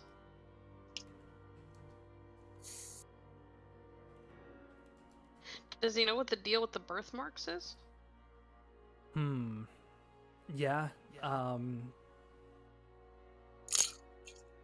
don't think you get much more than he is just looking very... There's absolutely a specific one. And yeah, I think when they mentioned Sunray, like you felt a bit of a ting, not really seeing something, but kind of a connection to that symbology of like a sun with rays. Okay, I got one more, guys.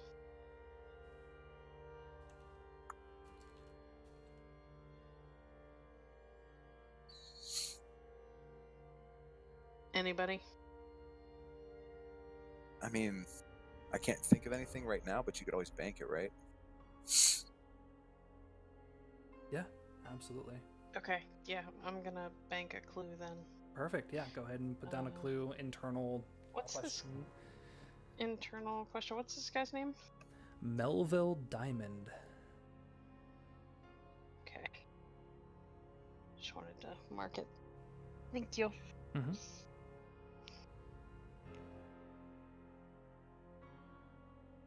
Mother Nora kind of steps up.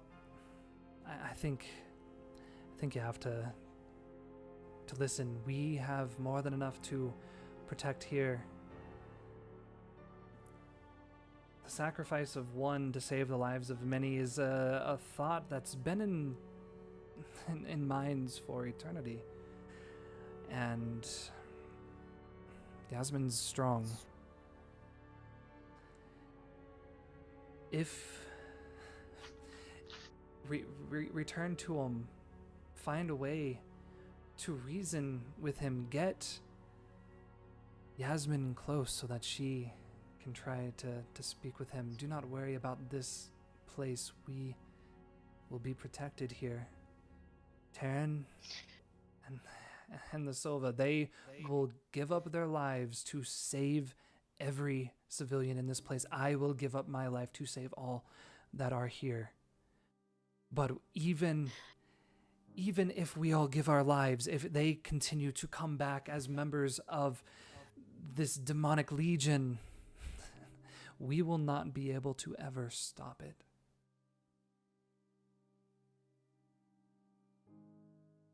It's not a good idea to take it with us.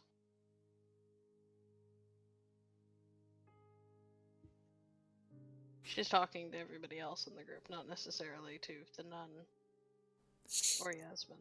I agree. I think that This is the best place for her.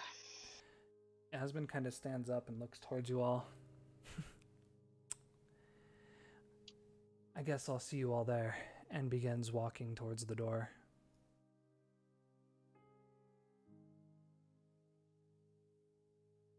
Going to get yourself killed. Just continues to walk. William, you're out in the hallway. Yasmin kind of storms out of the room and begins to head kind of your direction towards the front entryway. I'm so tired of people who act like children. Yeah, where you think you're going? Actually, Blanche, do you say that out loud? Yep. Yeah. No, Daddy don't like that. He don't like you saying bad things about his daughter. Ooh, that's okay. you crossed the line with him. He did. Yeah, no, I think honestly, this is a face danger.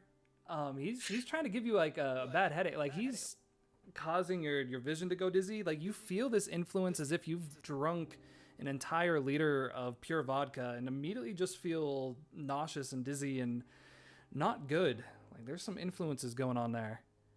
Okay.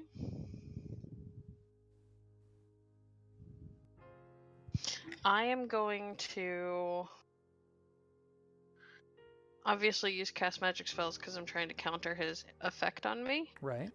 I'm gonna focus in on my own family ties. Mm-hmm.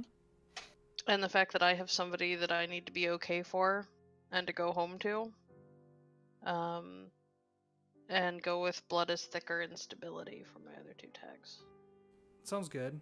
So you are going up against a possession. I will say an option in this game is you can always burn a tag for a guaranteed hit, guaranteed success. I'm not sure if this is a situation to do that in, but I just want to always remind you of that. Burning a tag just means you use everything of it. So whether it's you just tap out of all that energy or you use all the resources or whatever it is, you burn that tag, you mark it as burnt. You can't use that tag again until you recover it, but it gives you a guaranteed hit. So anyways, that being said, I don't think it's a major influence. It's a tier 2 disoriented status that you're basically starting to feel now, kind of tipsy, but you focus on that. Face danger? Correct, face danger. Oh boy. Okay. Oh boy. So I'm going to say you take just a tier 1 kind of dizzy, or lightheaded, we'll say. Lightheaded status. As, you feel this rage. He's been silent for a while. He maybe had a bit of a communication with you when you were asking questions, and he was happy talking about his daughter and how much he wants to just have her and him live forever and all that kind of stuff. Live amongst corpses. But then you say something bad about her, and he's like, "Nope, not cool with that." Try to keep her safe, and she doesn't listen to me. I get frustrated, and I get punished. Right. Daddy-daughter Like, relationships. Jesus Christ, I'm trying to give you what you want. That being said, William, do you? I don't know. You probably just see her leaving. Do you try to go with her, or do you just wait and watch her go? Well, I mean, I asked her where she was going. I'm going back. I'm going to find my fucking father. I guess if your friends would like to, if you would like to accompany me, that'd be just fine. If not, then I guess I'll be seeing you all there soon. I mean, I don't think it's safe for you to go alone, so I Enough guess I'll go with with all you. of you. Perfect. Well, I said I was going with you. Yeah. Start to head out and All away. Keep an eye on everybody anyway, so I might as well go. Mike could be hot on their heels. Perfect. Hey, I get to protect everybody else. So you three, the Yasmin, Mike, and William show, begin to head out the front door. Georgie and Eric, it's been a little while. Your stomach's starting to feel a bit better. You've witnessed everything that's gone through. The fog kind of rolling over. The zombies outside. Yasmin's complete outburst and anger. What's going on with you two? And especially you, Eric, because you kind of had that connection. You knew these things that he's looking for his daughter.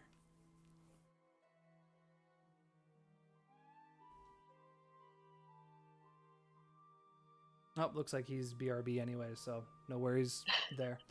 Georgie, what about you? This is all very strange, but I guess having seen that Eric's acting like himself now, like how is that making Georgie feel about, again, this new the Pharmca tag, right? Your new access to these strange herbs and all that.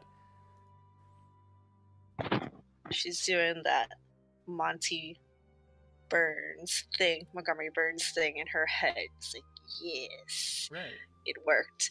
But also, for everything that gets fixed, something else new is broken. So one situation resolved and another one appears. And she's just like loud groan, like, oh. I guess One thing I want to ask here, though, one of your mysteries is where can I find more seeds of power? You've definitely found a root that you're not sure of everything that it can do, but you definitely know it has some kind of abilities. Do you feel like this is on the scale of a seed of power that you would be looking for, or is this still kind of a minor thing? You're looking for something bigger? It's a start. Right. Yeah. She sees what Is calls out to there. her and what's working. Right. And also that there's clearly other things out there that you just haven't found yet. Yes, it just shows you definitely. that there are plant. Yeah, perfect. So there's definitely bigger things out there since with the using of her powers, it just kind of grows more evident that she can do more, or she just keeps doing more. Mm-hmm. So she'll probably go along with all of this until like she can find, more, whatever that is. I mean, she's very pleased that it did work on Eric, which means it'll be helpful. Mm-hmm. That's if she finds more of it along the way or not. Or if you just grow more. Yeah, but he ate it, so... Well, you can ask Mike. I'm sure he probably knows plants if you want to talk to Mike. True. But I mean, that means talking to Mike. Yeah, it's always a weird thing. I don't know that he talked back or just stare. He'd probably run away. Okay, so... No talking to Mike. Regardless. Right, so... Georgie will probably, run down and follow them since, hey, maybe she'll find more. Right. So everybody begins to leave. Blanche and Eric, I think you two have a very unique connection in this room, but it's unknown to anyone but Blanche what's going on. Right. But yeah, I think you probably see her just staring out the window. Is that what Blanche is still doing? Like a frustrated, damn, I've been gone for 3 days and this is where we are. Really? Yeah. Really?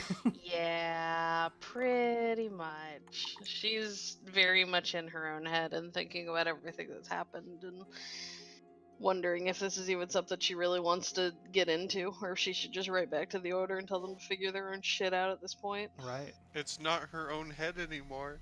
Yes, it's a shared space. It's her head. Just because she's got somebody else currently squatting in it doesn't make it any less hers. As she proved when she shut him the fuck up earlier, so... Well, suppose there's no stopping her, so the least I can do is go along and try to help her. But I think this is a terrible idea for what that's worth. I sort of say to Blanche as I begin to head out of the room as well. We're made of terrible I agree. ideas. Well, you all have fun with that. Okay. I'm going to go do something productive. Don't you want to meet Daddy? Not particularly. All right. We can be useful. All by ourselves. Try not to burn down a district or something, please. No promises. And that is a large question for that group of individuals that are walking out the door. I don't think we've burned everything down since I joined, did we? No, not yet. See? You just turned I'm into the 2 men only last time. accomplished person here in that department. I've done nothing wrong. Everybody else has set little fires.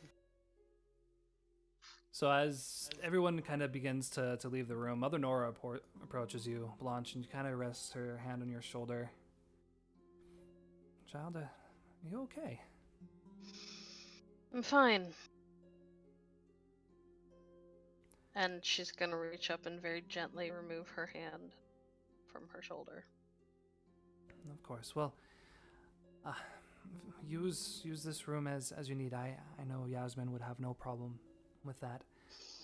If you No, I'm leaving. I was just thinking. Very well. I hope you and all of your companions are safe. Please be sure they bring Yasmin home for us.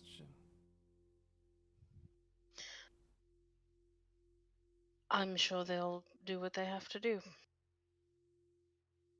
Kind of smiles, gives you your space, and begins to exit the room. Kind of heads into her room. You have a moment just here alone. Blanche is gonna make sure that the door is shut.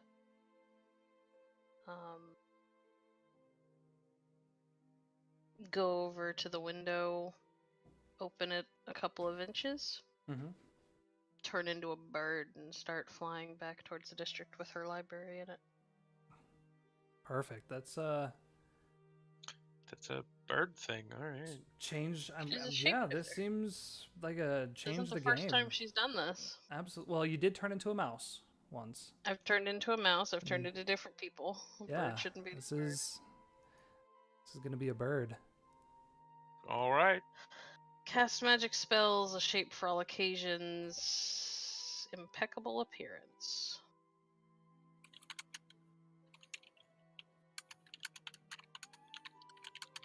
Perfect. Great success. All right. Perfect. Get Cool. your. I mean, that's obviously a story tag of bird form. And Who's a pretty bird? I don't know what you want to do with that. Obviously, we need to prolong the effect, so it's ongoing. Because we don't want you just dropping out of the air now, do we? No. So yeah, bird form ongoing, and we can add something else. Is there a specific quality of this bird you would like to have? This could be anything from like sharp talons to great eyesight to anything like that. It's another story tag that we can add to it.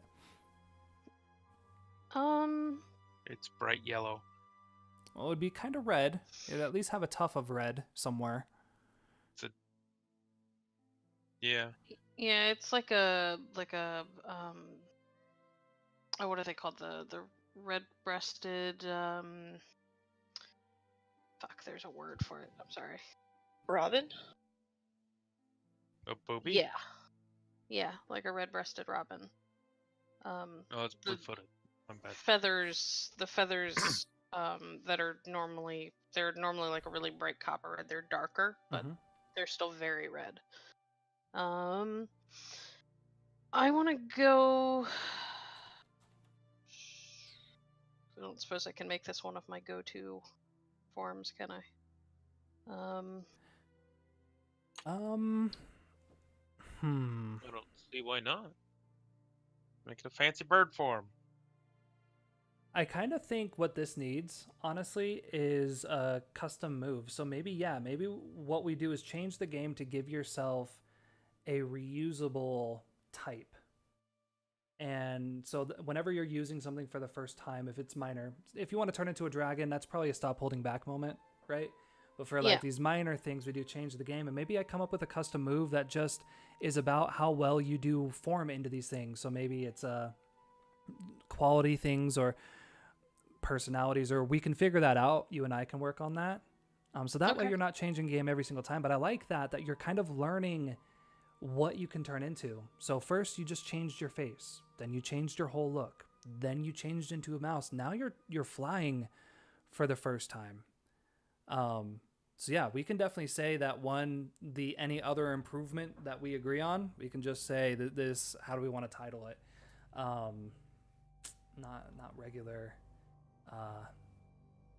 What's a good word to use for this? I don't know. Yeah. I'm just going to put a note. Didn't even know that this was an option, so I don't know. This one will be available for future uses. I'm just putting that down for now because we'll come up with a unique tag. But yeah, basically I would say the faces you've turned into so far, as well as the mouse, those things we'll have a custom move for whenever you try to go into it, and you don't have to worry about changing the game every single time. Okay. Perfect. So Blanche, you're flying. Like, it's not. You are a bird being dropped out of the nest and learning to fly. So, let's talk about that for a moment. Like, what instinct do you go off of to just flap your wings and go? Is it specific, like, swimming that you've done, or a sport that you've taken, a specific dance that you've had? Like, what within your body, now that it's been morphed into a bird, gives your brain the, oh yeah, I can fly kind of gift? I didn't realize there were going to be this many questions. I mean, sorry, I just love to dive deeper into your characters, and I think turning into a bird for the first time is definitely something. I just wanted to be a damn bird. I just wanted to wanted fly to get out out of of here here. without anybody knowing where I was going. I think it's a combination of things. Obviously, there's the absolute certainty that as a bird, this is something I can do. Like, it's possible. It's just a matter of figuring out how it works. A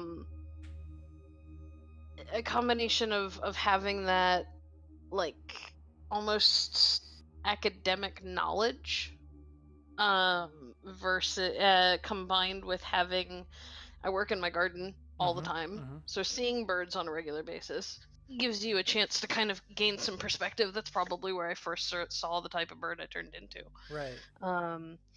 And you know what, we'll say there's like ladies dances and whatever that focus pretty heavily on being very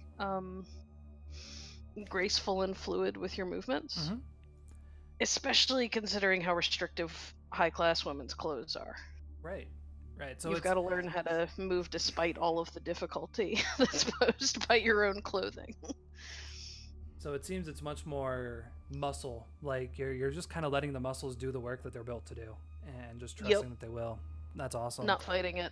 Yeah, you begin to fly up, and it doesn't take you very long before you clear like all the fog, and you're able to just look down over the land. You begin to fly down, and you can see the group, you know, kind of making their way back, probably to the river to take a boat back up to the cemetery. But you were going off to the blue collar district, back to your library.